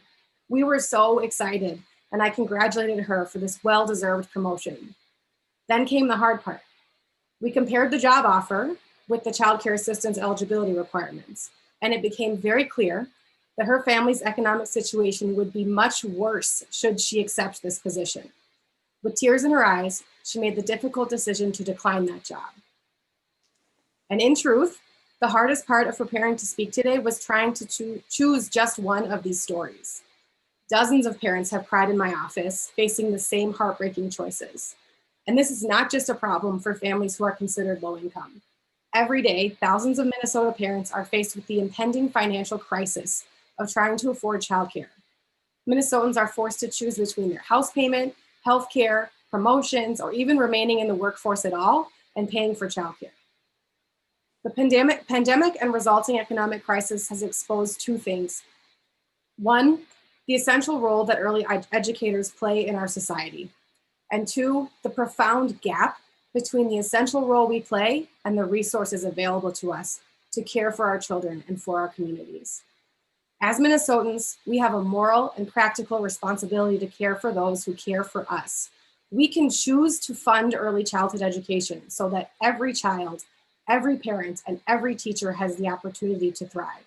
In this moment, we have an opportunity to build a new contract in our society. Governor Walz, how will you lead toward building a Minnesota where the wealthiest pay their fair share to invest in caring for our children and caring for every Minnesotan? Well, first of all, Maria, I'll start by listening to people just like you. I think all of you listening, I think every one of us can associate with your remarks. And I think as we understood very early on, the COVID pandemic was going to hit our littlest ones and it was going to hit our childcare providers. And I'm grateful that you would say the state of Minnesota, I think, and outside groups have said probably responded as well as any state, but it has still been a crisis. It was barely enough. We went into it as a crisis. We're coming out of it as a crisis. This was if you will, a life preserver for a short amount of time. But what we've come to know, and I think what we built during this time is, we have made it clear that childcare providers and early childhood education is at our top priority, whether it be how we view on funding it or how we view immunizations around childcare and keeping them open, how we looked at using pandemic money to focus directly on childcare. And you know what? You stayed open in the hardest of times, which allowed people to work. The good news is that the business community is actually with us on this one. Now, the question will be, are they going to put their money where their mouth is? Because we're going to be very clear, and I can talk in greater detail on this, and I think we need to get a time as we're going to unveil a budget this week. And it's going to be very clear. We need to recover from the pandemic, and we need to make sure that those who are hit hardest by it are where our focus is. We know that the Great Recession of 2009, that Black and brown communities were slower coming back from that. Job creation was slower, and those that were hit the hardest. This is even worse. So our budget's going to focus on some pretty clear-cut things, on our youngest ones, students, and those that take care of them. It's going to focus on the working families who are hit hardest by this. And when we talk about focusing on business, we're talking about small businesses and family-owned businesses that are especially in communities of color. And just to be very clear, while this pandemic didn't hit everybody equally, it hit communities of color incredibly hard.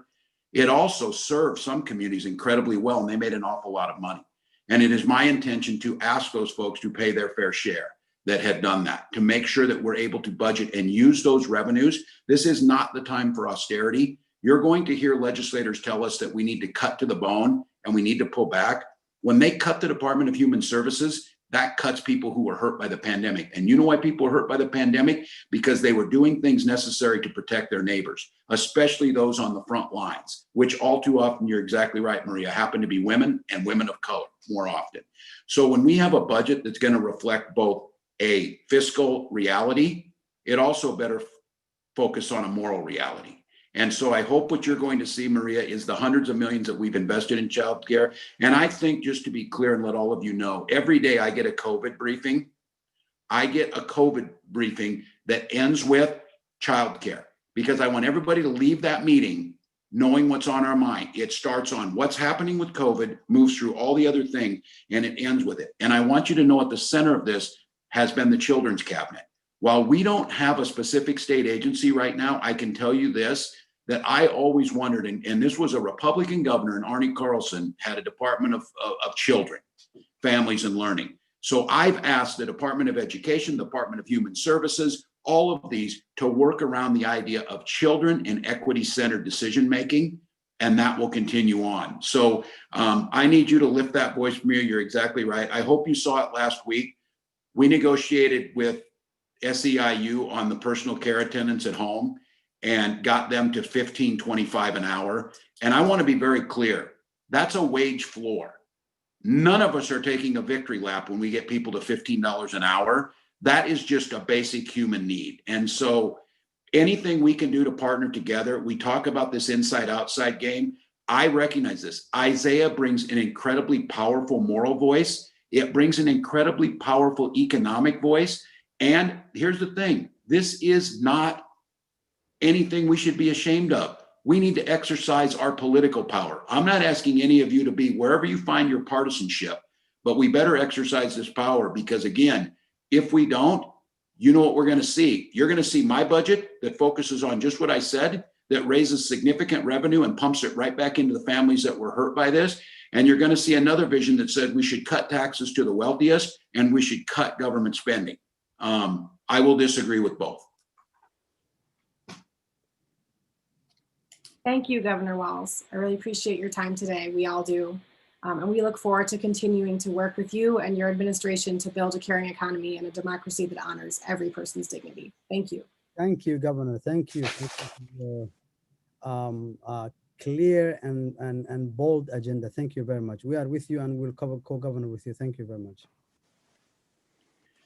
Thank you, Imam. We've got a lot of work to do, but I can tell you this, there's no one I would rather stand with than the folks on this call. You're making a difference in Minnesotans' lives, and I really want to hear this. The lives of all children, both here and globally.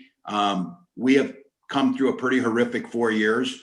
We saw a pretty horrific situation the last few weeks.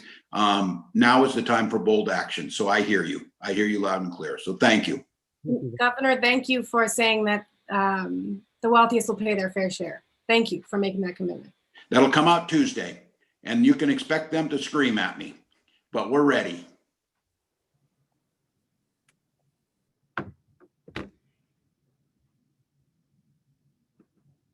So I think now we are waiting, Speaker Melissa. I'm here. Thank you, Speaker. Okay. Welcome, Speaker Hortman, and thank you for joining us. I want to start by sharing how much we appreciate the partnership we have built with the Minnesota House over the past few years under your leadership. We want to thank you for leading unpaid time to care, expanding democracy, clean energy, climate action, driver's license, fully funding childcare, and more. Thank you. We believe this agenda is not only the right agenda for Minnesota, but it is also a strategic agenda. Through the 2020 election, together with our sister organization, Faith in Minnesota, we had over 100,000 conversations with Minnesotans, and we heard again and again a strong and clear demand for this agenda. The barrier to this agenda being a reality is not a resistance from Minnesotans. We know the reason we have not passed these critical policies for all Minnesotans is because of our obstruction and destruction in the Senate. The 3,000 of us here with you today and the tens of thousands more we represent are fully committed to organizing in our communities to support and share our shared agenda and hold accountable those who stand in the way of the future we all deserve. Minnesotans need to see example of a government that cares for them, a government that sets a high bar for what is possible and then fights for it. The Minnesotans we talked to in 2020 want to believe this future is possible. The call on us and on you, Speaker Holtman, is to continue to show them our government can work and collective solutions are possible. We have 2 questions now. You can take about 3 to 4 minutes to answer each one of them. First, what is your agenda in the House?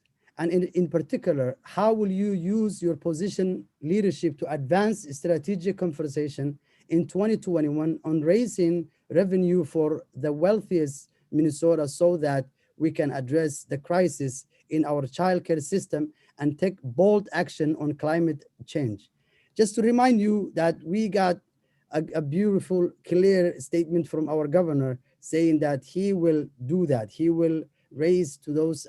So go ahead, and I'm gonna give you the chance to answer. Well, thank you so much for having me here today. It's wonderful to be here with everyone. And I think we're all really fortunate to have a governor like Tim Walz, who's willing to be bold in his budget. He and I talk about the state budget all the time, and we both agree that it's a moral document and that we have had too many inequities in Minnesota for too long, and they've been made worse by COVID-19, and they've been totally laid bare and made clear by the aftermath of the killing of George Floyd. We've been in deep community together with the governor. You know, I think the folks who brought us to the House, the folks who brought the governor to the governor's mansion, and our whole team are in deep community. The Democrats who hold the majority in the Minnesota House, we're focused on the things that Minnesotans value. And right now, that's recovering and rebuilding from COVID-19, ensuring that Minnesotans have affordable health care during COVID-19 and after, great educational opportunities. We're all doing the best we can during the pandemic, but after, we're going to have to help kids make up for lost ground. And we're going to need some job retraining to get folks into different careers. We're really focused on economic security for Minnesota families. And we know it will be a tough battle, but we intend to bring paid family medical leave across the finish line this year. That should be a part of Minnesota's budget agreement. And I fully agree with the governor that we have to have those who did the best during COVID-19 paying their fair share. All you have to do is look at the net worth of Jeff Bezos before COVID-19 and after, and you can tell some people are doing just fine in COVID-19. And if everyone pays their fair share, that includes corporations that offshore income, and that includes the very wealthy, we have enough. We have enough resources, we have enough talent, we have enough dedication to make sure that Minnesota is a great place for every single Minnesotan. Thank you. Thank you, Speaker Hortman. Thank you for being dedicated to that for all of us. I'm Maria. I'm the director of Rainbow Child Development Center in St. Paul, and I'm a leader with Kids Count on Us, which is a coalition of over 500 childcare centers in Minnesota. Our next question is about how we can work strategically together. Grounded in both the current political reality and limitations, and taking responsibility for creating the conditions for our agenda in the future. So our question is this: how do you plan to use this legislative session to create the conditions for future success on our shared agenda? How will you work in collaboration with organizations like ours to move and shape the public to make more possible over the next 2 to 4 years?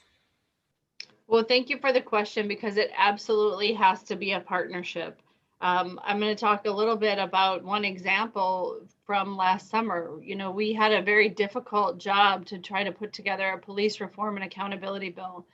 And Chair Carlos Mariani and his committee reached out to members of the community, but members of the community reached out to us. We can't make good policy alone. You heard the governor talking about the clean cars legislation, or executive action that's proceeding. The automobile dealers have got all this organized input. So lawmakers are getting emails every day saying, don't do clean cars, don't do clean cars. It's not worth it. It doesn't matter. And so the folks who are on the same team and see justice and the world the way that we do have to speak up. Because let me tell you, the people who see a different reality, the people who think there's not enough and that the rich people should keep everything that they made, and the corporations who are doing better are somehow meant to by God to be doing better than the rest of us, they're vocal and they're organized. And so when we work in community together, when we hear from members of the public what you want us to do and where you want us, to put our money where our mouth is, that gives us the courage and the strength to do it. And I might also say, this governor has been carrying quite a burden during COVID-19 on his shoulders. We in the House have been there to make sure he has the emergency powers. But think about it with COVID-19 and all that he's done to protect Minnesotans. We've lost 6,000 Minnesotans to this disease. And what the governor hears from is he hears from people who don't like what he's doing. He has saved countless lives, and he hears from the people who are unhappy.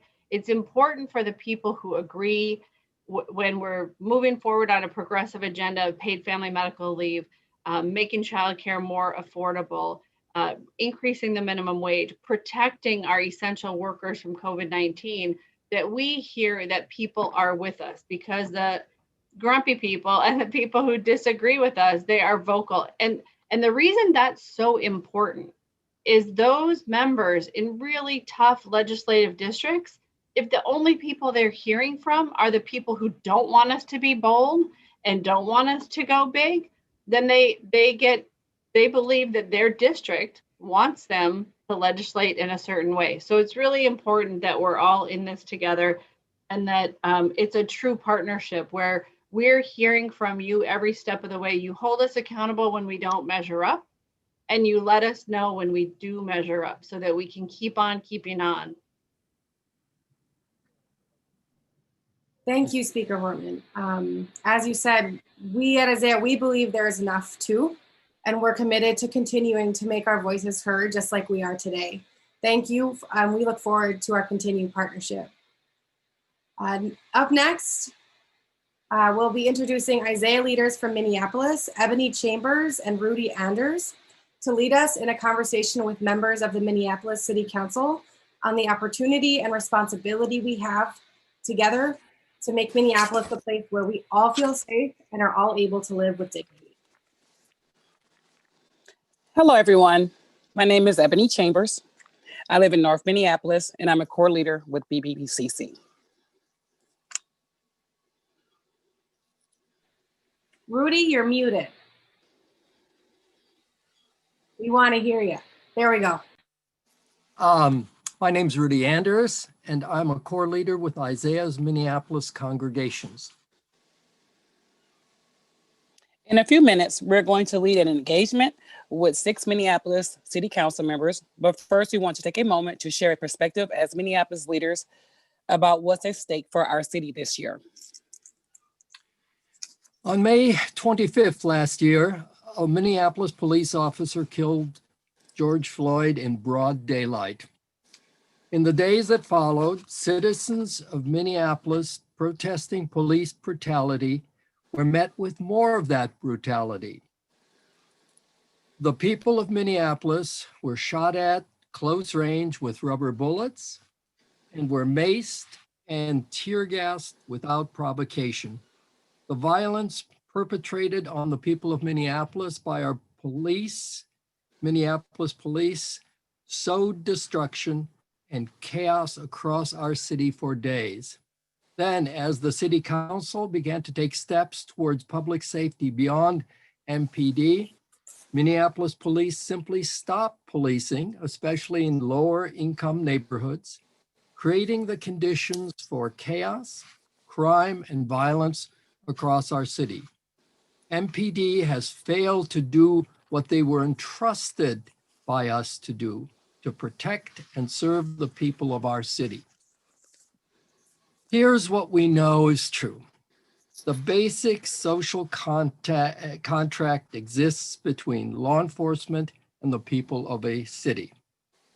The police are expected to protect and serve the residents of our city and to enforce the laws equally. In return, the people consent to be policed, to entrust law enforcement officers with the capacity to use force when necessary to protect our safety. MPD has broken this social contract. Again and again, they have abused the power we have entrusted them with, and they have harmed the people of our city. The people of Minneapolis no longer consent to be policed by them. Because of the actions of the Minneapolis police, all of us are less safe. Isaiah leaders in Minneapolis are eager to lead together this year to ensure that we have a system of public safety and law enforcement that is just, accountable, responsive. We know the people of Minneapolis do not have that now. The Black Barbershop and Black Congregation Cooperatives and the Muslim Coalition of Isaiah have engaged more than 600 Black leaders across Minneapolis in series of conversations about our experience with the Minneapolis Police Department and what a Department of Public Safety that was committed to protecting our safety would look like. While many may have believed George Floyd's murder was an isolated incident, we know better. Here are just a few examples of stories of police violence perpetrated on Black leaders of the Isaiah in Minneapolis. David and Earl, two core members with BBCC, were harassed by two police officers as they stood outside of a club in Minneapolis. They were told they were needed to keep it moving and didn't move fast enough for the officers' liking. So the officers cursed at them and antagonized them until David turned back to respond. David and Earl were slammed onto the cop car with so much force, David's head was cut open. They were arrested and then released without charges. After release, David got 6 stitches for the gash in his head. Every Black resident of Minneapolis lives with the reality that at any moment we could have encountered with the Minneapolis police where we have to choose to tolerate having our dignity violated or risking our lives. The first thing people say in discussions about replacing the Minneapolis Police Department with a Department of Safety is, who can we call to keep us safe? Black people in Minneapolis have lived with this question for years. We call the police when there is no one else to call because we know that inviting the police presents an additional threat. And even then, the police often simply don't come at all. Minister Cotton, a core member with BBCC, called the police to report a drive-by shooting that had just happened in front of her home in North Minneapolis. She and her neighbors called several times. The police never responded. My own family have dozens of stories like this. 2 years ago, my son watched two girls he knew get into a fight at a bus stop. He watched as the two police officers stood by and did nothing. My son knew one of the girls and tried to intervene to break up the fight, doing the police work as they should have been doing. The police officer maced my son without any warning. Last summer, the police refused to pursue someone who was endangering our neighborhood. And the officer who stood by and did nothing told me, personally me, that they're not allowed to pursue anyone anymore. And if I didn't like it, to talk to my city council members. But we know different. But we know a different future is possible. If we lead together, we can create a system of public safety for all of us. And Black people in Minneapolis can finally experience what it's like to have someone to call who we can trust, will be responsive and committed to our safety. We can have trained mental health professionals and drug counselors respond to calls related to mental illness or addictions. And we can ensure they have somewhere safe to go. We can have detectives who investigate crimes. And of course, we can have a disciplined and accountable force within this department who has the capacity to respond within force in instances of violence. We can build a Department of Public Safety that is just and trusted by people of our city and that is effective in promoting and protecting the safety of the people of Minneapolis. We, the people of Minneapolis, get to decide how to keep ourselves safe. We have invited the 6 Minneapolis City Council members who have been leading a path towards community safety for all to engage with us about their vision for how we can take meaningful steps this year to build a just Minneapolis. We are joined by City Council President Lisa Bender, Councilmember Philip Cunningham, Councilmember Jeremiah Ellis, Councilmember Fletcher, Councilmember Jeremy Schrader, and Robin Garwood. Legislative aid for Councilmember Cam Gordon. First, we want to thank you for your leadership through the last year in building a path towards safety and justice for everyone in Minneapolis. We are excited to hear from you today about your vision for our city. Councilmember Fletcher, what is your vision for the Department of Public Safety that protects the safety and the dignity of everyone in our city? And what are the necessary steps to get this done? You have 6 minutes, sir. Thank you. Every single person in Minneapolis should be able to live their lives without fear for their safety. The stories we just heard from Ebony and Rudy tell us that we've never achieved that. So we can learn from the things we've tried for decades, but we won't find the answer in our past. What we'll find when we look at our past and our present is a system that does some things well, does some things poorly, serves white people better than it serves people of color, disproportionately exposes some in our city to harm, and does not live up to our values or our vision. Increasingly, the people of Minneapolis are calling on us to do better. We hear you, and we have a plan to begin transforming our system of public safety. First, let's take a step back and take a look at the big picture. One of the sad truths about our world is that sometimes bad things happen. We pool our resources through our taxes to fund the infrastructure and the skilled people to respond when something goes wrong. Sometimes those situations are dangerous, so we authorize specialized workers in our city to use force and make arrests on our behalf. That is a very serious responsibility that should be paired with serious accountability. One part of that is police accountability, and part of our vision must be a system with stronger oversight, transparency, and accountability. The people who we entrust with the use of force in an ideal system would participate in our community because they are part of our community, would demonstrate that they share our community's values, and would be accountable to our community. But I don't just mean accountability for police. I also mean accountability for you, and for me, and for our whole community. Our city has, over time, built a system that does not treat the authorization to use force with the seriousness it deserves. We send armed law enforcement officers by default to all sorts of calls. If the call is a robbery in progress, that response makes sense. Police officers' specialized Training is geared to that response. But if the call is for an overdose or the aftermath of a traffic accident or a mental health crisis or a homeless encampment, that training that prepares our police for a robbery in progress doesn't prepare them for those challenges. Our goal should be the right response with the right tools and training to produce the best outcome for every call that comes into our city. If we are serious about our own moral accountability for the violence we authorize in the name of safety, we should be doing everything we can to limit its authorization, to focus it on the situations that justify it, and to minimize the harm it causes, even where we feel it is justified. Instead, in the system we've developed over the last 150 years, we use armed law enforcement as our default response to a huge range of problems. We even send squads with armed law enforcement out on patrol to drive around looking for problems to solve. If we're being honest, the system we've inherited in this moment and that we've all helped create with our actions or with our silence doesn't take the violence we authorize in our name seriously enough at all. And that's on all of us. The racial discrimination in the system we have inherited and sustained is not okay.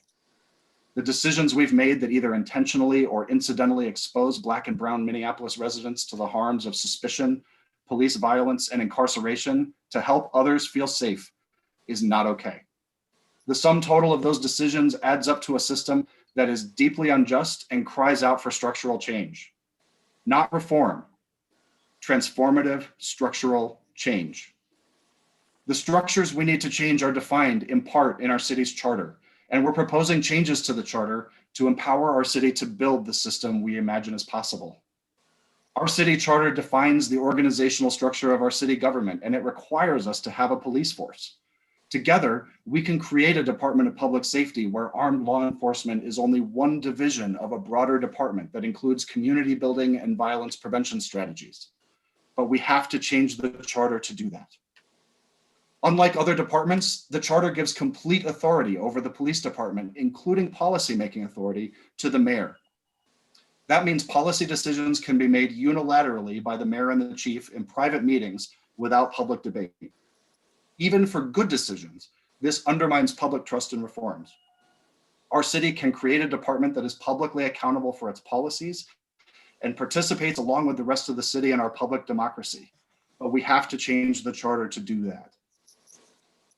Our city charter requires us to maintain a minimum number of staff in the police department. That's not an accident. 50 years ago, the Police Federation led a charter campaign to make sure future councils and mayors couldn't threaten their budget. It was a huge strategic win for them that diminished the city's power at the bargaining table and limited our ability to invest in alternative approaches. We can build a department that invests in the best responses to public safety calls, even if the best responses aren't police officers, but we have to change the charter to do that. We've started a community engagement process to really ask all of our residents what makes them feel safe and to imagine a better system together. The vision we're hearing back from many of you is enormous and inspiring and complex. Changing the charter doesn't implement that vision, but it makes it possible. Voting to remove the police department from the charter and replace it with a Department of Public Safety is a way to show that we're holding ourselves accountable for the use of force and arrest that we authorize in our names. Isaiah's calls for justice resonate at City Hall, and you've already made a difference. Thank you for sharing this time with us today, and thank you in advance for the energy and courage you're bringing to the process of creating a more just and sustainable Minneapolis. Well, thank you. We want to thank you and the Councilmember Schrader and Councilmember Cunningham for initiating the process to put Public Safety Charter Amendment on the ballot this year so that we can decide how to keep ourselves safe. Councilmember Cunningham, please take a couple of minutes to share how the Safety for All budget passed by the council in December took initial steps towards our shared vision of public safety. You have 3 minutes. Yes, thank you. Hi, everyone. My name is Philippe Cunningham, and I am the Minneapolis City Council member representing the 4th Ward in North Minneapolis. So, hey, Ebony, I see you North Side. So yes, I'll be able to speak to this. So the call to action we received to transform community safety in our city was just that, a call to action. That means that we as elected officials must change policies and budgetary investments to demonstrate our values and our commitment to these values. That is why Council Members Bender, Fletcher, and I, along with the support of Council Members Gordon, Ellison, and Schrader, brought forward the Safety for All budget plan at the end of last year for the 2021 budget. This plan amended the mayor's proposed budget to leverage taxpayer dollars to move forward the process of transforming our city's public safety systems, rather than continuing to pour seemingly endless amounts of money in a system we know is producing harmful outcomes and is not keeping all of our communities safe. The Safety for All budget plan contained 3 primary areas. The first was providing the right response to calls for help by building out unarmed response teams for mental health crises and low-level report-only calls like theft, property damage, and parking complaints. The second was effectively preventing and intervening in cycles of violence through a public health approach. And the third was increasing civilian-led police accountability by increasing the capacity of the chronically underfunded and understaffed Office of Police Conduct Review in the Civil Rights Department. We invested in violence prevention strategies like group violence intervention and the Next Step bedside intervention, which both offer those who have gone down the wrong path an honorable off-ramp out of the life and into a life in which they are safe, alive, free, and offer real opportunities to sustainably stay out of a life of crime and violence. And these approaches work.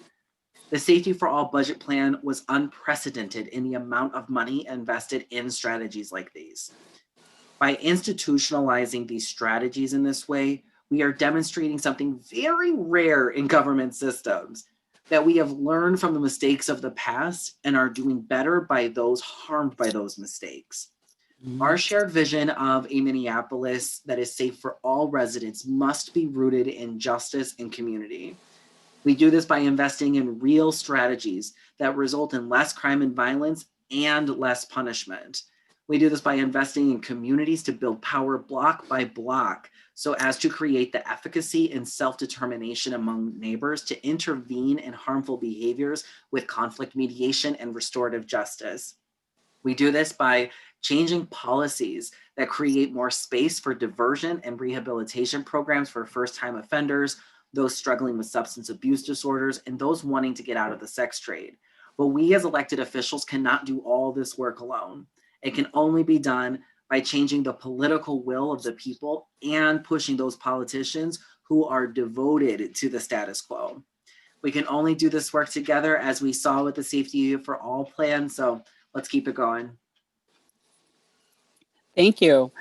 Councilmember Schrader and Mr. Garwood, aide to Councilmember Gordon, please take 4 minutes to briefly share your other policy priorities this year. Thank you. Hey everybody, my name is Jeremy Schrader, and I'm the city council member for Ward 11 in South Central Minneapolis. It's so great to be here and to see so many folks from Mayflower that's down here in the 11th Ward, as well as folks from my own church, Holy Trinity. 2020 was a tough year for so many communities, and it really showed how far we have to go to create a world where our values of love, compassion, and social justice are realized. It's so great to see so many people here, because it means that Isaiah is doing exactly what the 6 council members are doing. We're not slowing down. We're continuing our work toward a more just city. In addition to the work about transforming public safety and creating a just and sustainable rebuilding and recovery from the pandemic, we're going to continue to focus on expanding the ability of more people to have a safe, stable, and affordable place to call home. And finally, we can't bail out the boat of this crisis by throwing the water into another crisis. We absolutely have to continue to take climate action and to work for environmental justice. So let me tell you a little bit about some of the specifics. As has been mentioned already on housing justice, we are putting forward a charter amendment to allow rent stabilization. There'll also be an ordinance to protect renters from unjust evictions by adopting a just cause eviction ordinance and requiring notice to tenants prior to eviction paperwork being filed in court. We'll also be passing a very strong tenant opportunity to purchase ordinance that gives tenants the right to purchase the building they're calling home before it's sold out from under them. And finally on this, we'll also be legalizing single room occupancy in rooming houses to make sure that there's more housing available at a cost that everyone can afford. On addressing the climate crisis, we will continue our work on a sustainable building policy. We'll also be working as a city to purchase more renewable electricity for city operations. We'll also be continuing all of our work on transportation, such as implementing our Vision Zero program, as well as advocating on the state level to expand transit and especially expand our bus rapid transit. Also, we'll be working to ensure as many people as possible can participate in the clean energy economy and that it's not limited to the few that can afford it. We want to make sure everybody is brought along in the green economy. And finally, make sure that we're expanding access to energy efficiency for renters as well as low-income folks. So finally, what I want to say is I'm really proud of what I'm really proud of. And what I really like working with my colleagues here today is that we're not only working to address the symptoms of inequalities in our world, but we're also working on the root causes. And we're working on moving that arc of history toward justice. I'm struck every day by the reality of how much there is left to do for those who need help right now. And it's really all taking too long. But this group has made major changes in a short amount of time. And we've been able to do that because of the support we got from Isaiah and getting elected with a mandate to make progressive change, and how Isaiah members have been showing up to support us in city council process, and how all of you have really had the hard conversations with your neighbors. Thank you so much for that. Making these policies a reality this year will take a lot of work, and I can't stress enough how much we're really going to need you alongside us this entire way. So thanks so much for inviting us here today, and I look forward to working with you all. And I'll just briefly say, so my name is Robin Garwood. I serve as policy aide to Ward 2 City Council Member Cam Gordon. He's sorry that he can't be here today. Thanks everybody for joining, especially folks from his congregation at St. Francis Cabrini. Cam and I are proud to be leading with the council members on this call on the work you've just heard about and the rent stabilization work that you'll hear more about in a moment. I just want to be clear that that we need you. Partnering with you allows us to win important fights for justice. Working together in the past, we've made our economy fair by raising the minimum wage, requiring safe and sick time. This year, working together, we can make our city a place where everyone has a safe, decent place to live that they can afford, where we can transform our public safety system to one that is just for everyone, and we can take concrete steps to protect our environment for people who will come after us. And I just want to say how much Cam and I appreciate being able to partner with you in making our city more just and sustainable, more democratic and more peaceful. And on a personal note, I just, on this kind of call, I can't help thinking about my dad, Seth Garwood, who served Walker United Methodist Church and who would be in these fights if he was still here with us. And I know that he would be very pleased to see us working together for justice and for our planet. Well, thank you. Thank you very much. Councilmember Ellison, people across Minneapolis are struggling to afford housing. How are you leading to address the affordable housing crisis in Minneapolis? You have 3 minutes, sir. Thank you so much. Assalamu alaikum. So my name is Jeremiah Ellison and I represent Ward 5 in North Minneapolis. So anyone who's been paying attention could tell you we were in a housing crisis well before the pandemic put millions of people out of work. Before the encampments, before this crisis became undeniable, rents were already outpacing wages in the US, but also right here in Minneapolis. We absolutely need more housing to house people, but more housing doesn't mean anything if it's still priced out of reach for folks who need it the most, or if the screening criteria screen folks out for life. That's why nearly every single member of the council that's on this call has been pushing hard to create a housing environment where people can get housed and stay housed. We limited how much people can be charged for security deposits, and we placed time constraints on screening criteria to prevent all evictions and criminal sentences from becoming life sentences in the housing market. So we're preventing hundreds of units from being eaten up by the Airbnb market, thanks to Councilmember Fletcher's leadership. We're giving tenants more agency in who owns their buildings when they're sold, and making it more possible for them to own their own buildings themselves if they want to. We've diversified the kind of housing that is allowed in the city, making tiny homes possible. And we're seeing our unhoused communities leading in creative ways to get this kind of housing built. In the past, when the city had gone after bad landlords, the tenants of those landlords would often end up as collateral damage. Sure, we may have ousted some bad actors, but in doing so, the city would often leave their tenants with nowhere to live. So we've dramatically changed that approach through our renter first policy, enabling us to still hold landlords even more accountable, in my mind, while centering the dignity and stability of their tenants. We're giving people a right to return to the communities they may have been displaced from in the first place by creating preference policies that help us undo some of the gentrification that has already occurred. But all of this good work can be undermined if rents can be increased to the top of the market, an ever-raising market on a dime, which they currently can be. That's why we want to make sure that rent stabilization is possible here in Minneapolis. Now, the state makes the pathway complicated, but it's not insurmountable. Because of state policy, the people need to give Minneapolis permission to pass a rent stabilization policy before we can bring one to fruition. So the charter amendment this year would give the city permission to prevent massive increases to rents and add one more tool in our ecosystem of policies to promote access to affordable and dignified housing.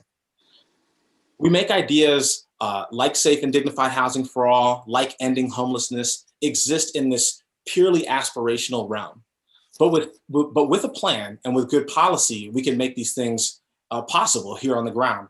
And so I'm honored to be co-creating alongside folks like yourself, like the people who are on this call, and pulling these goals out of that realm of aspiration, building a coalition that can make them real here on the ground. So thank you. Thank you, Councilmember Ellison. Council President Bender, we are grateful for your leadership in creating a path for the people of Minneapolis to decide our shared future together. How can we lead with the council this year to build a safe and just Minneapolis? And I know it's impossible, but we're asking you to keep to 3 minutes. No problem. And thank you so much. You know, every time I have led something difficult, minimum wage, housing justice, climate justice, Isaiah is always there. And I feel it, and I am so grateful. My colleagues have all expressed their gratitude, and we mean it. Your voices make such a difference. And this year, more than ever, our city is at a turning point, and we need you. We need all of your energy. We need your faith in a better future. And we need the conversations that you're talking about having with all of our neighbors across our communities. You know, these systems that we're talking about, housing, transportation, safety, they are working the way that they were designed. They were designed to create disparities, and we have to tell the truth about that. So thank you for telling the truth and for listening to each other's stories across your congregations, across the different organizing groups that you've created. It really matters to hear from each other and to commit to build change together. So, you know, it's time this year to roll up our sleeves and work together, every single person in our communities, to build the reality that reflects our values and that is truly just. We can't go back to normal because normal is how we got here. So I think the first thing is simple but profound, which is imagining what is truly possible. We do not have to settle for the status quo that is not working. Second, talk to your neighbors. We need to have thousands of conversations across our communities and to really dig in and help our neighbors see what is possible. Our family, our folks in our congregations, all the folks that we interact with. Talk to decision makers, talk to the mayor who is responsible for the police department, talk to your council members about the changes that my colleagues have described. And then you can help choose or be future leaders. It's not too late to run for office in Minneapolis. I always ask people to run for office when I speak. So reach out if you're thinking about it. Support your neighbors who might be running for office. Make sure your voice is heard at caucuses and neighborhood meetings and future elections. This year is really critical for all of that in Minneapolis. You know, when we look at what's happening in the country, in this literal attack on our democracy, I really believe that it is at the local level that we will be able to rebuild. And so we need to build a democracy that we can believe in, that we've built together. And that's why your commitment is so important, your commitment to telling the truth, to leading with a faith in a better future, and to really stepping up and being always willing to show up, to have these deep and difficult conversations and work with us to build this future that we all know is possible. Thank you so much. Thank you. Oh my God, thank you guys so much. This was very inspiring here. I love it. I love it. I want to thank you, councilmen, for joining us. We're hopeful that we can be a transformable year for us in our city if we lead together. So thank you so much. Thank you.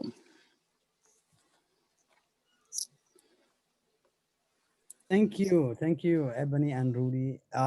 Now I want to invite Stephanie Steisel, co-chair of the St. Paul Congregation of Isaiah, to lead us in engaging the mayors of St. Paul, Rochester, and St. Cloud to continue our conversation about how cities lead through these times towards justice for all of our residents. Welcome, Stephanie.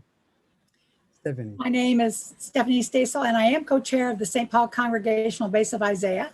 And we know that cities play an essential role in moving us toward a multiracial democracy, a caring economy. And in the last several years, Isaiah leaders have led alongside community organizations, unions, and individuals at the city level to ensure that workers have access to paid sick time, that immigrants have access to legal representation, and that we are taking meaningful, transformative steps toward ensuring community safety for every resident in our cities. More than 3,000 leaders are joining us today across this webinar and 12 virtual Zoom watch parties to launch our 2021 organizing path to move us toward a multiracial democracy and a caring economy and a just climate. More than 1,500 people with us today are people who live or work in the cities of St. Paul, Rochester, and St. Cloud.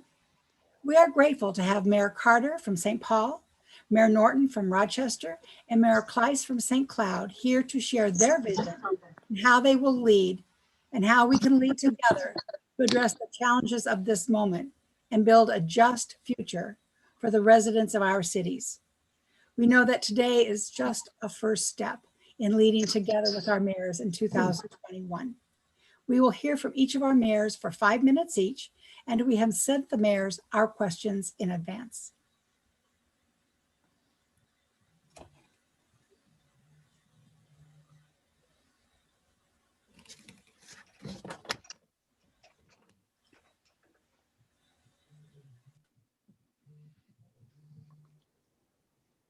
Imam Ahmed, I think you're on mute still. Do you hear me now? Yes, we hear you loud and clear. My name is Imam Ahmed Anshur, and I am from Al-Ihsan Islamic Center in St. Paul.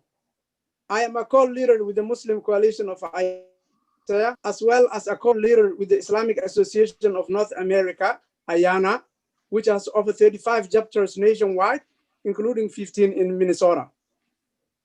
Mayor Carter, we are grateful for your leadership through the unprecedented challenges of the last year. We recognize that moments of crisis provide us an opportunity to meet the challenges we face in a way that builds a more just future. We are grappling with challenges like over-policing and police brutality, the climate crisis, and families and communities struggling with the economic impact of COVID. We know that meeting these challenges will take a leadership from all of us, and that federal, state, and county leaders also have an essential role to play. Mayor Carter, here is my question. What are concrete and practical ways that citizens and municipal leaders can work together to address these issues in our city? Mayor, you have 5 minutes.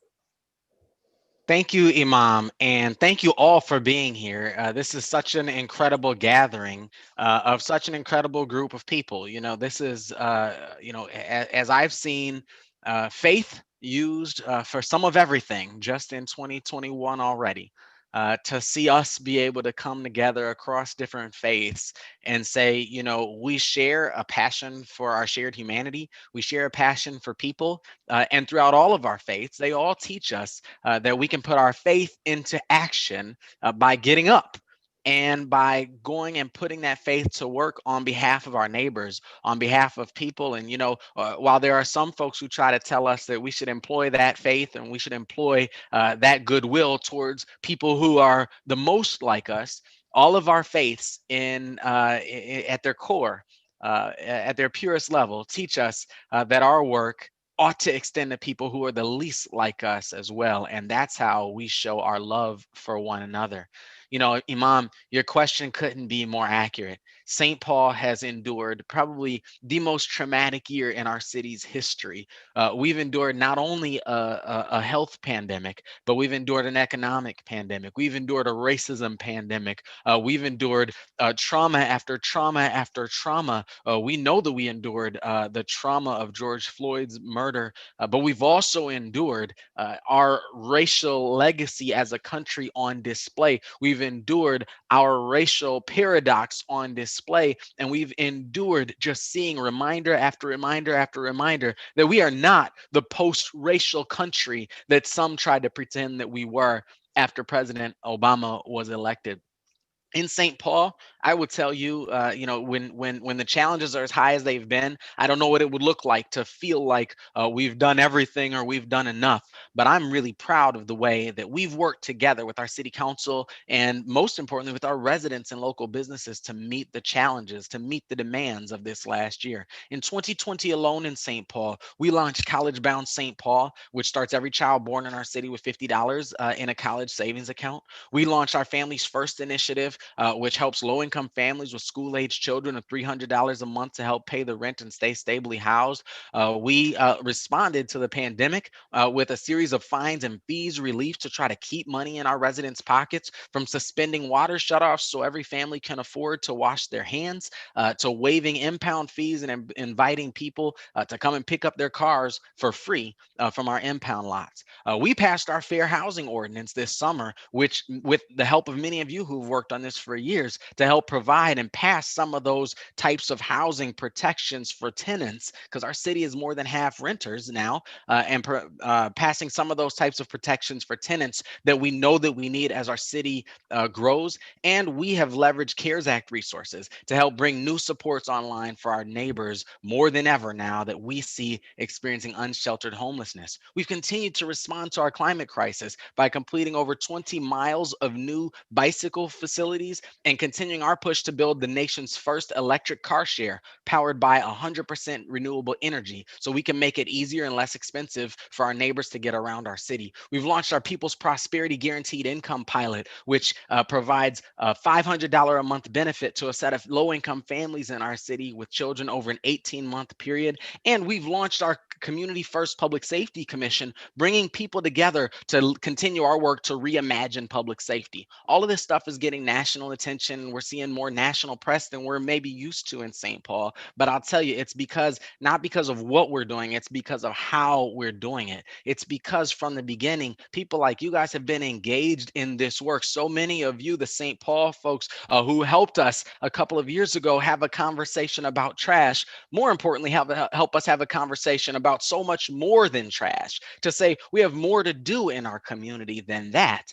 And your work has helped us build the foundation. So in response to the question, I would say you're already doing it. Today's meeting is the first step. We have to be able to work together, because I'll tell you what's much more important than what the mayor wakes up thinking or feeling is what people across our cities wake up thinking or feeling and facing, and how we take those experiences, how we take those stories, the type of stories we're sharing here today, and enact them in the form of policy, and enact them in the form of goodwill, enact them in the form of faith and action towards our neighbors. Here in St. Paul, we invite people to a program called Neighbors Helping Neighbors, but it's ultimately what you're talking about right now. How do we, in our individual actions, but then also more importantly in our collective actions through policy and through funding, how do we take care of our neighbors? I heard what Councilmember Ellison just said, and I think it's important.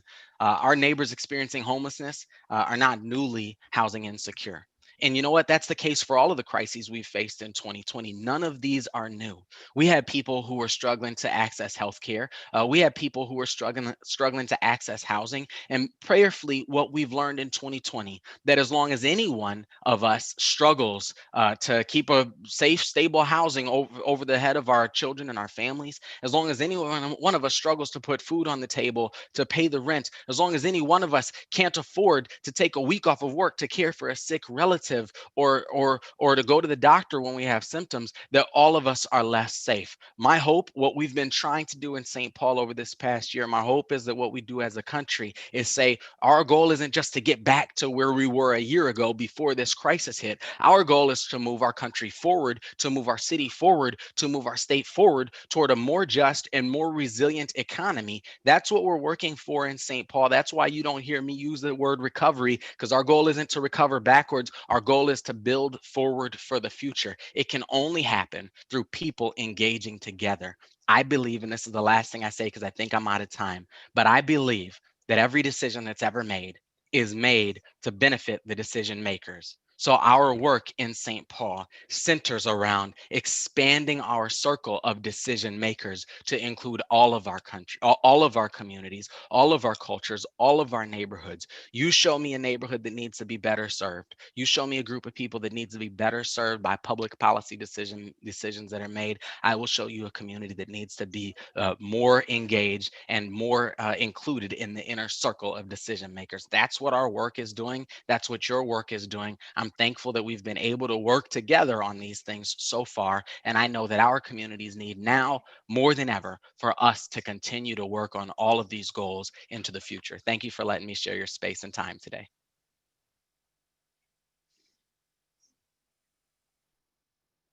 Imam Ahmed, we want to hear you. You're on mute.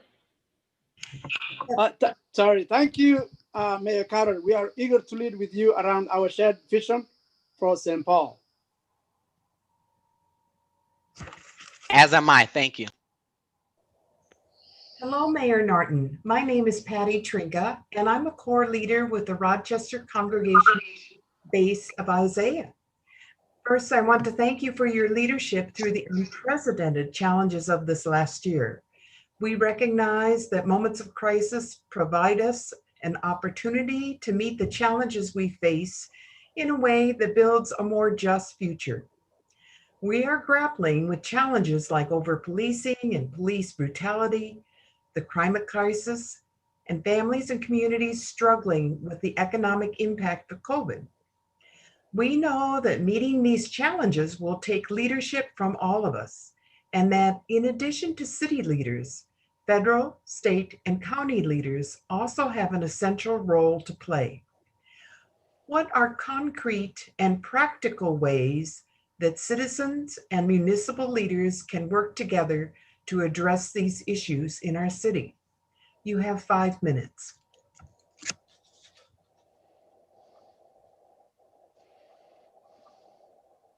Mayor Norton, I think you're on mute as well.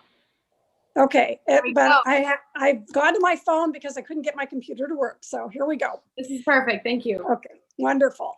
So I want to thank Isaiah for all their work. I had the pleasure of working with them for 10 years at the Capitol, and I know the great work that you do and the organizing that you do, and it does make a difference. So I'm going to answer this in two ways. One is, what can you do? And one is, what can I do? Because they're linked.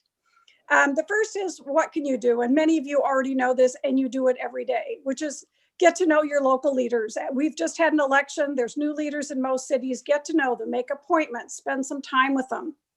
Remember that they are your friends and neighbors, and they ran for office because they truly wanted to make a difference in the lives of the people that they're serving. And so they're not different than you. They probably share the same values as you because they got elected and you elected them. So spend that time having the dialogue and talking about what issues are really important and where you overlap in your concerns. When you see actions at the city council, county board, local, or it could even be state and federal government that you agree with, get behind it. Don't sit back and just say, oh, somebody's already thought of it, they don't need us. We do, because as you heard before, people on even the minority side get organized, and we have to hear voices from both sides. If a voice gets drowned out, that doesn't help. The message can be lost very quickly. Know your local situation. And I would say of the cities that you have represented here, we're all slightly different.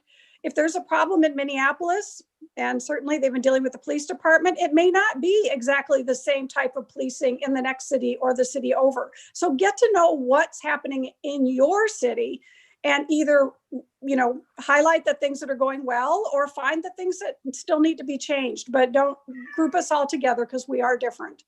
I would say get involved in city boards and committees. That's always very much appreciated.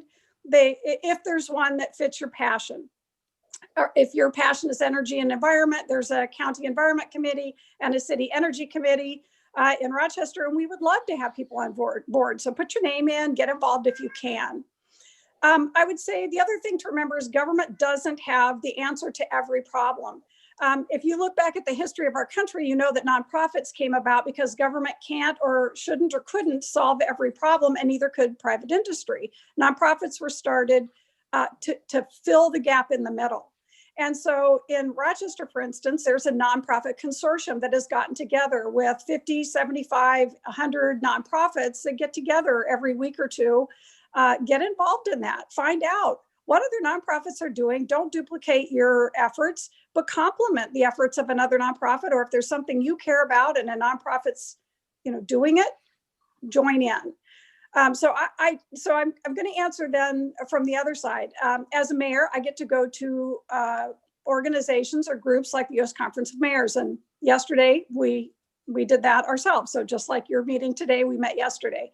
And Tom Friedman was one of our speakers, and he had this advice: as we come out of the pandemic, and even without a pandemic, as cities grow and change, as situations grow and change, the way you can get through it in a positive, supportive way is, and he was talking to mayors now, bring together your people that don't have formal authority, your informal authority leaders in the community.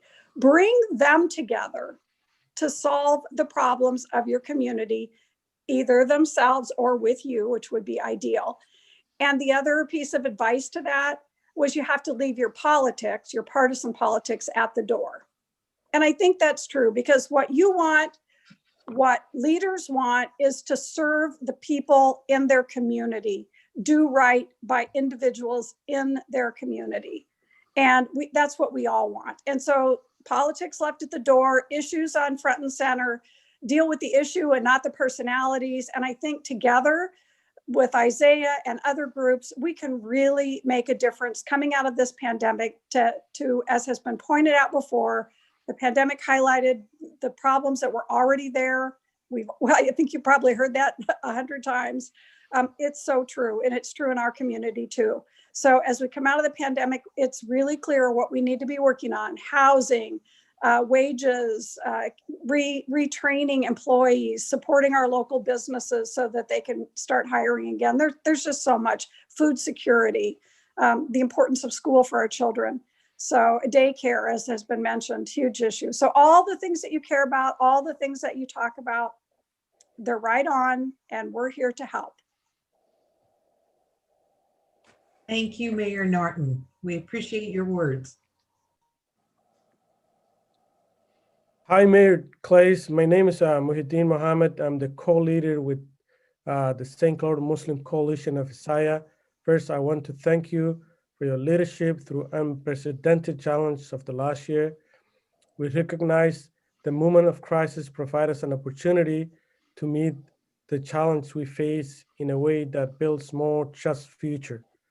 We are grappling with the challenge like over-policing, police brutality, climate crisis, families and communities struggling with the economic impact of COVID-19. We know that meeting this challenge will take leadership from all of us, and that federal and state and county leaders play essential role as well. What are the concrete and practical ways that citizens and municipal leaders can work together to address these issues in our city? And you have 5 minutes. Thank you, Mohideen. It's great seeing you virtually. And I appreciate, first of all, your leadership and what you do in our community. We're grateful for that, and grateful for all of the participants in Isaiah. I mean, this is so important that when it comes to all issues and all challenges that we have, it's very important to have an engaged community. And it's extremely important that our faith community is engaged in the important work that we have to do. I appreciate all the work that Isaiah has done over the years, both as a former legislator serving in the Senate and in the initiatives, and each year things that are brought to the forefront, and trying to bring things to those who are in authority, whether it's at the legislature, at the local level. And the questions you asked, each of them could go way more than 50 minutes each. So I'll try to probably one of the most overarching aspect of almost everything that we do, and the challenges that we have, the greatest solution, I think, comes right down to relationship building.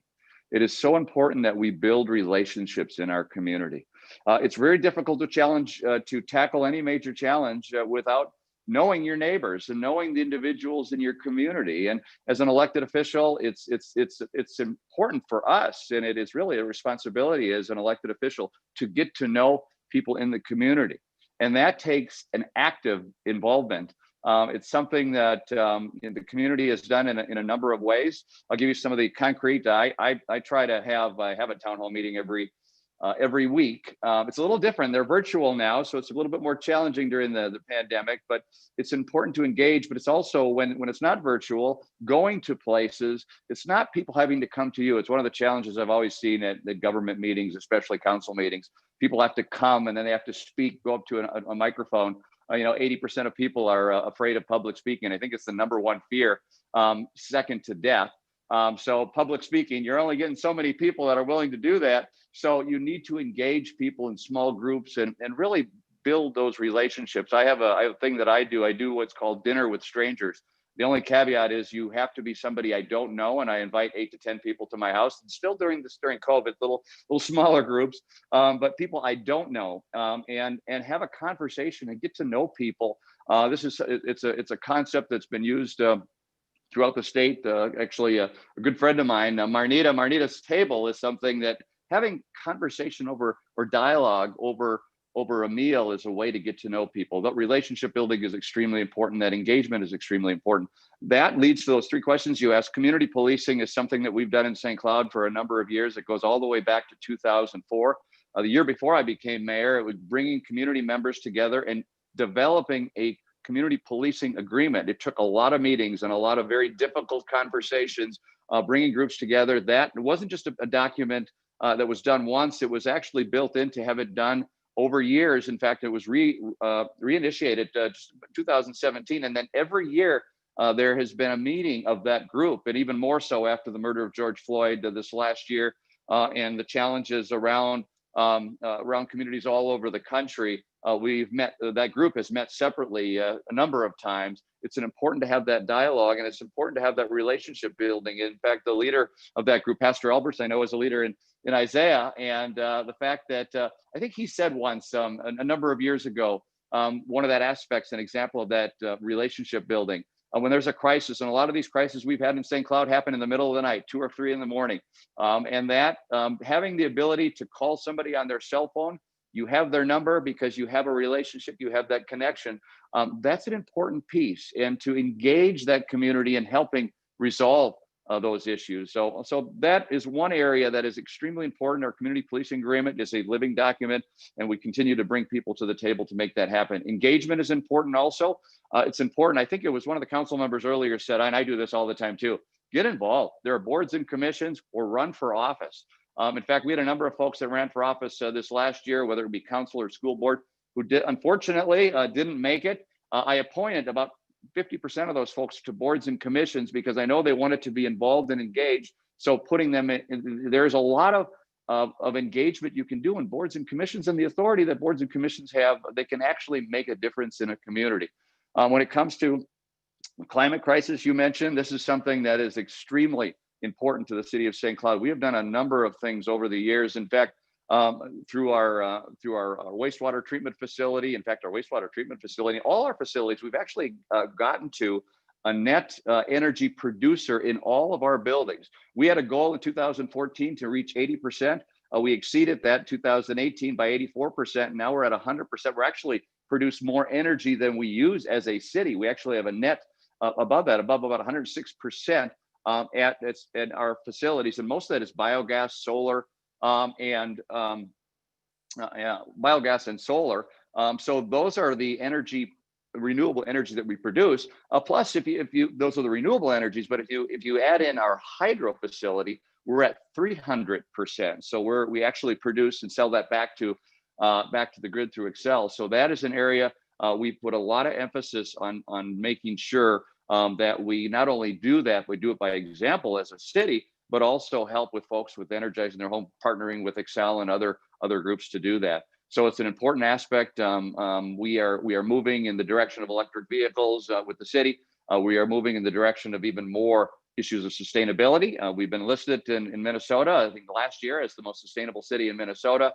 We won an international award, 2019, December of 2019, in the LivComs Award for sustainability internationally. So those two areas have been a tremendous focus on whether the climate and as you relate, I think the third part was how the economic effect on people as a result of COVID-19. Our focus there has, from the very beginning in March, when the governor had the first executive order declaring the emergency, and of course at the federal level, the president, we did that. I did that as a mayor at the local level.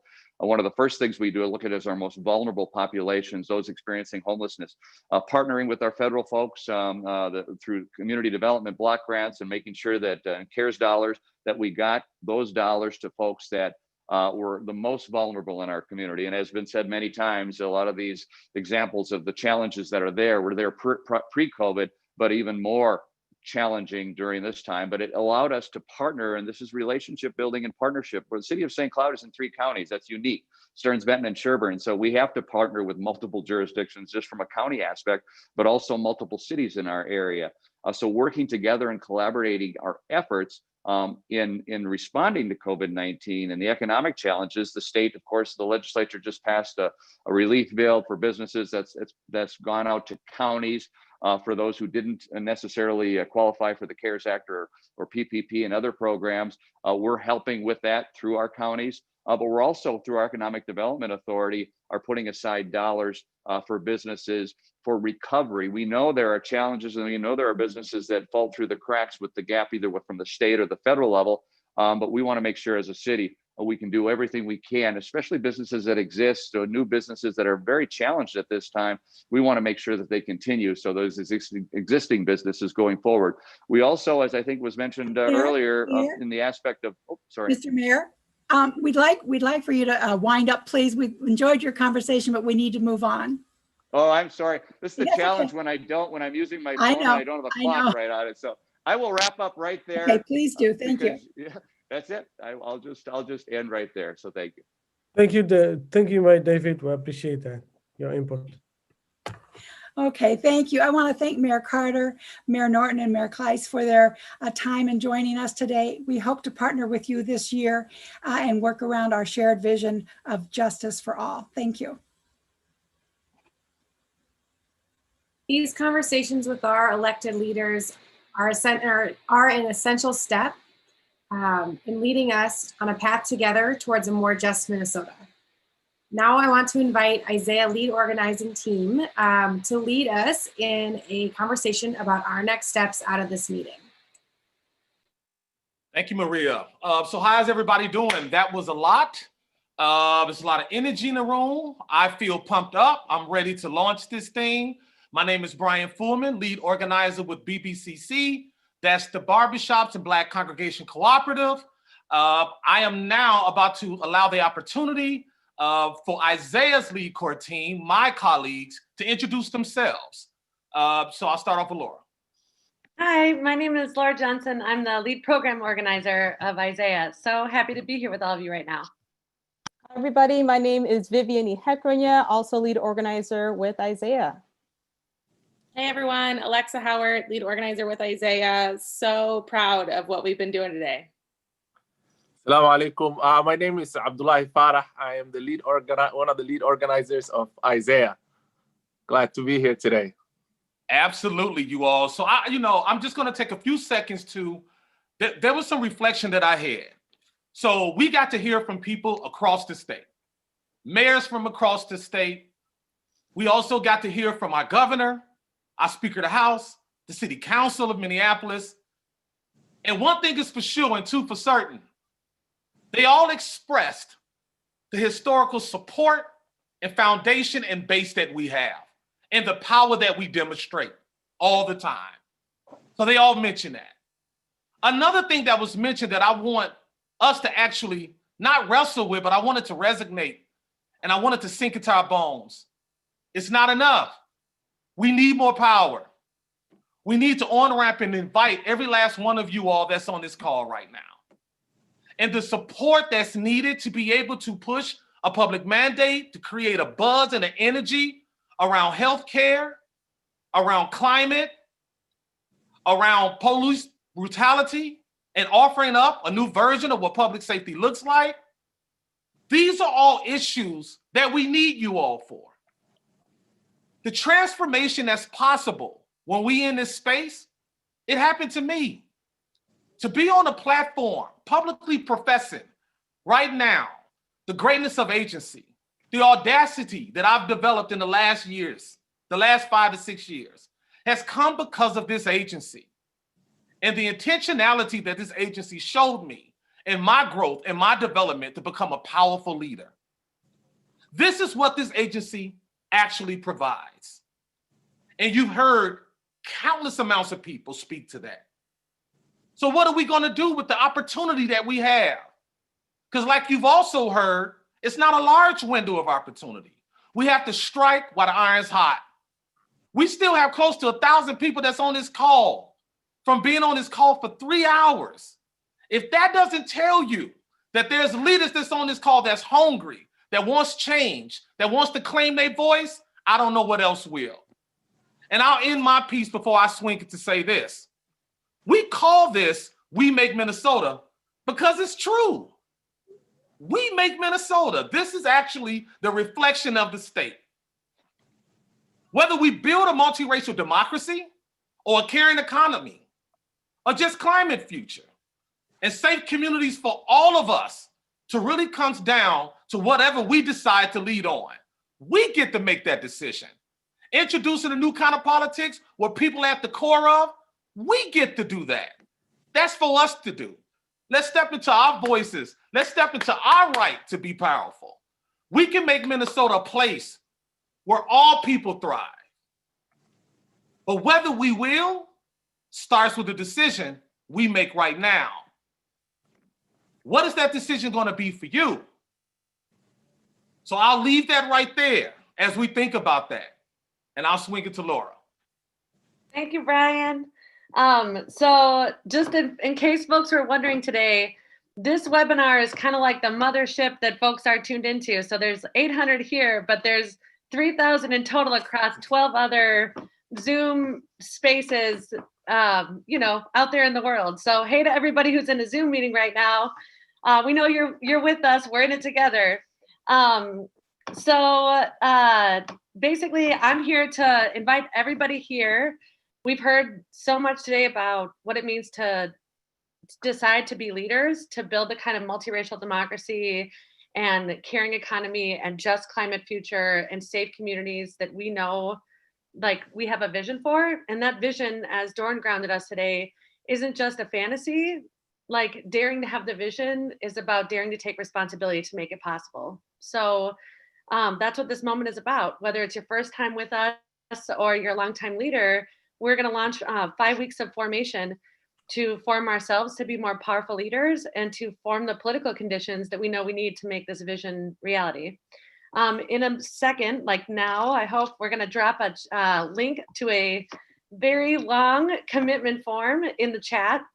If you're in a Zoom watch party, your facilitator is going to be dropping that in the chat right now. But basically, it comes down to what we've been talking about for this afternoon. We know that we've decided we're taking responsibility for building a Minnesota where we fully fund care and fully fund building the caring economy we know is possible. And that's going to require that the wealthiest among us pay their fair share. We know we can be a leader in the country on climate justice, and that's going to require that we move our elected officials to be bold and to be grounded in science. And we know that we can make structural changes that really move us closer to fulfilling the promise of a multiracial democracy. Things like restore the vote and automatic voter registration.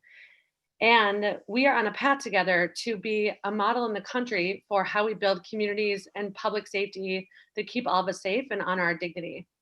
None of that is assured, as Brian said. It's going to require all of us to lead, and we want to invite you now to be the co-creators of our shared future. So this month of formation sounds abstract. It's going to be strategy summits. So every single one of you is invited to a strategy summit where we're going to actually do the work that we talked about today, co-creating and building that future we know is possible, digging in and having the hard conversations, orienting ourselves as agents and strategists on the chessboard. We're going to have big public collective actions to shape our politics at our state capitol, all that virtually. And we're going to have issue briefings and strategy conversations about our different campaigns. And then finally, we're going to have a series of communications and leadership trainings where we can develop ourselves to be more powerful political agents advancing our vision for Minnesota. So the commitment form is in the chat, and we hope you take some time now to complete that. We will be following up. These strategy summits to launch our path are starting in the next week. So we'll be following up soon with reminders and Zoom links, and hope you're with us on the path. Alexa? Vivian, sorry. Vivian, All take good. it away. All right. So just quickly, these strategy summits that Laura just mentioned are super important. This is actually where we operate, just like Laura said, as strategists. We're going to talk about the political landscape that we're going to be navigating in our particular context. So as you can see on the commitment form, there are many different strategy summits, either depending on where you live or depending on what base you're a part of. So we're going to get more particular to what your particular power mission is. We're going to talk about the leadership required to stage a breakthrough on many of the issues that we care about. And then we'll talk about executing concrete strategies as well. So if you are a first timer with us, welcome. We are excited to have you here. Sign up for a summit near you. But for each and every one of you, these summits are absolutely crucial to make sure that we can prepare to lead this year and beyond. Alexa? Awesome. Hey, everyone. So also in the next month and on your commitment sheet, there are 5 big organizational-wide and in some cases coalition-wide public actions to shape our elected leaders at the Capitol. So I'm going to say them out loud quickly. Sign up for the ones that make sense for you, or I would encourage you to sign up for all of them on your commitment sheet. On Thursday, February 11th at 9 a.m., participate in the 100% Lobby Day with organizations who work on climate justice with Isaiah across the state to move us towards 100% clean energy by 2040. On Tuesday, February 16th, sign up for the Democracy for All action at 10 a.m., where we'll come together, Black, brown, white, declaring that we need an inclusive democracy. On February 16th at 6 p.m. is the Muslim Coalition of Isaiah and the Muslim American Society's virtual statewide Muslim Day at the Capitol, where we'll hear from Governor Walz, Attorney General Ellison, Speaker Hortman about our vision for Minnesota, and talk about issues like immigration, healthcare, affordable housing, and making Eid a school holiday. Muslims and non-Muslims, welcome to join. There will be a Fund Our Lives statewide revenue day of action on Thursday, February 25th, with partners like Education Minnesota and Unidos and the Service Employees International Union, where we'll bring together hopefully 1,500 people to advocate for the wealthiest Minnesotans pitching in and paying their fair share. And as we heard from our governor, our voices are needed on this. So February 25th at 4 p.m. And then on Tuesday, March 2nd at 9 a.m. will be our virtual Housing Justice Lobby Day, where we'll do an issue briefing on rental and mortgage assistance and its connection to immigrant justice, and then take action together. Abdullahi. All right, it's about agency, it's about showing up. I'm so proud of us today. We showed up big. Yes, I know many of you guys here today is your first day, first time. We all remember the first time we showed up to an Isaiah meeting, and that, and then from there on, it was power building. So I hope you're joining us. If you're joining us for the first time, I hope you take the risk to take the step to your agency and step into your own power. This path of transformation, what's possible for you, for our communities, for our state. And if you're a senior, you've been around, even you need to take a risk today. You can take the commitment, look into an action, an opportunity to commit to something that means a risk for you. It might be just, learning about Twitter or getting trained to give public testimony. It might be you seeing, an upcoming action and you want to take a role in co-lead. And, we all are in a path of formation and transformation. And so we're going to take 5 minutes now, because this is the most important thing we're going to do today. Take that 5 minutes to complete that commitment form. And then Mohammed and Maria will close our meeting. So open up that commitment form, take that risk, take that step, take that agency. You already did the first step today and we showed up big and we powerful. So next is to take that step. So I'll give you 5 minutes. I'll do it as well.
All right. So in the coming days, you will receive reminders and Zoom links for the meetings and actions you signed up for today. So we're excited to see you all at the strategy meetings. Now I'm going to kick it back to Mohammed and Maria. Everyone, I am so filled with gratitude for today. This event is called We Make Minnesota because it's true. Whether Minnesota becomes a place where every person can thrive starts with the decision that each of us has to lead together and to make our vision for Minnesota a reality. We want to invite you to share a word or a phrase in the chat about what you're taking with you from today for your path of leadership and how we're going to transform Minnesota this year. Thank you, Maria, and thank you, everybody. This was very powerful. I want to invite you to take a moment to reflect. How are you feeling moved to lead? What resolution do you want to make for yourself about how you will show up and take risks this year to make our shared vision a reality? Focused, inspired, powerful, courage. These are the things I'm seeing. Resolved, the discipline it's going to take for us to do this together. We're unafraid. I love that. What I'm taking from today is that we do democracy together. And that starts with each of us making the decision to step up and lead. And I'm already seeing that today, and I could not be more excited.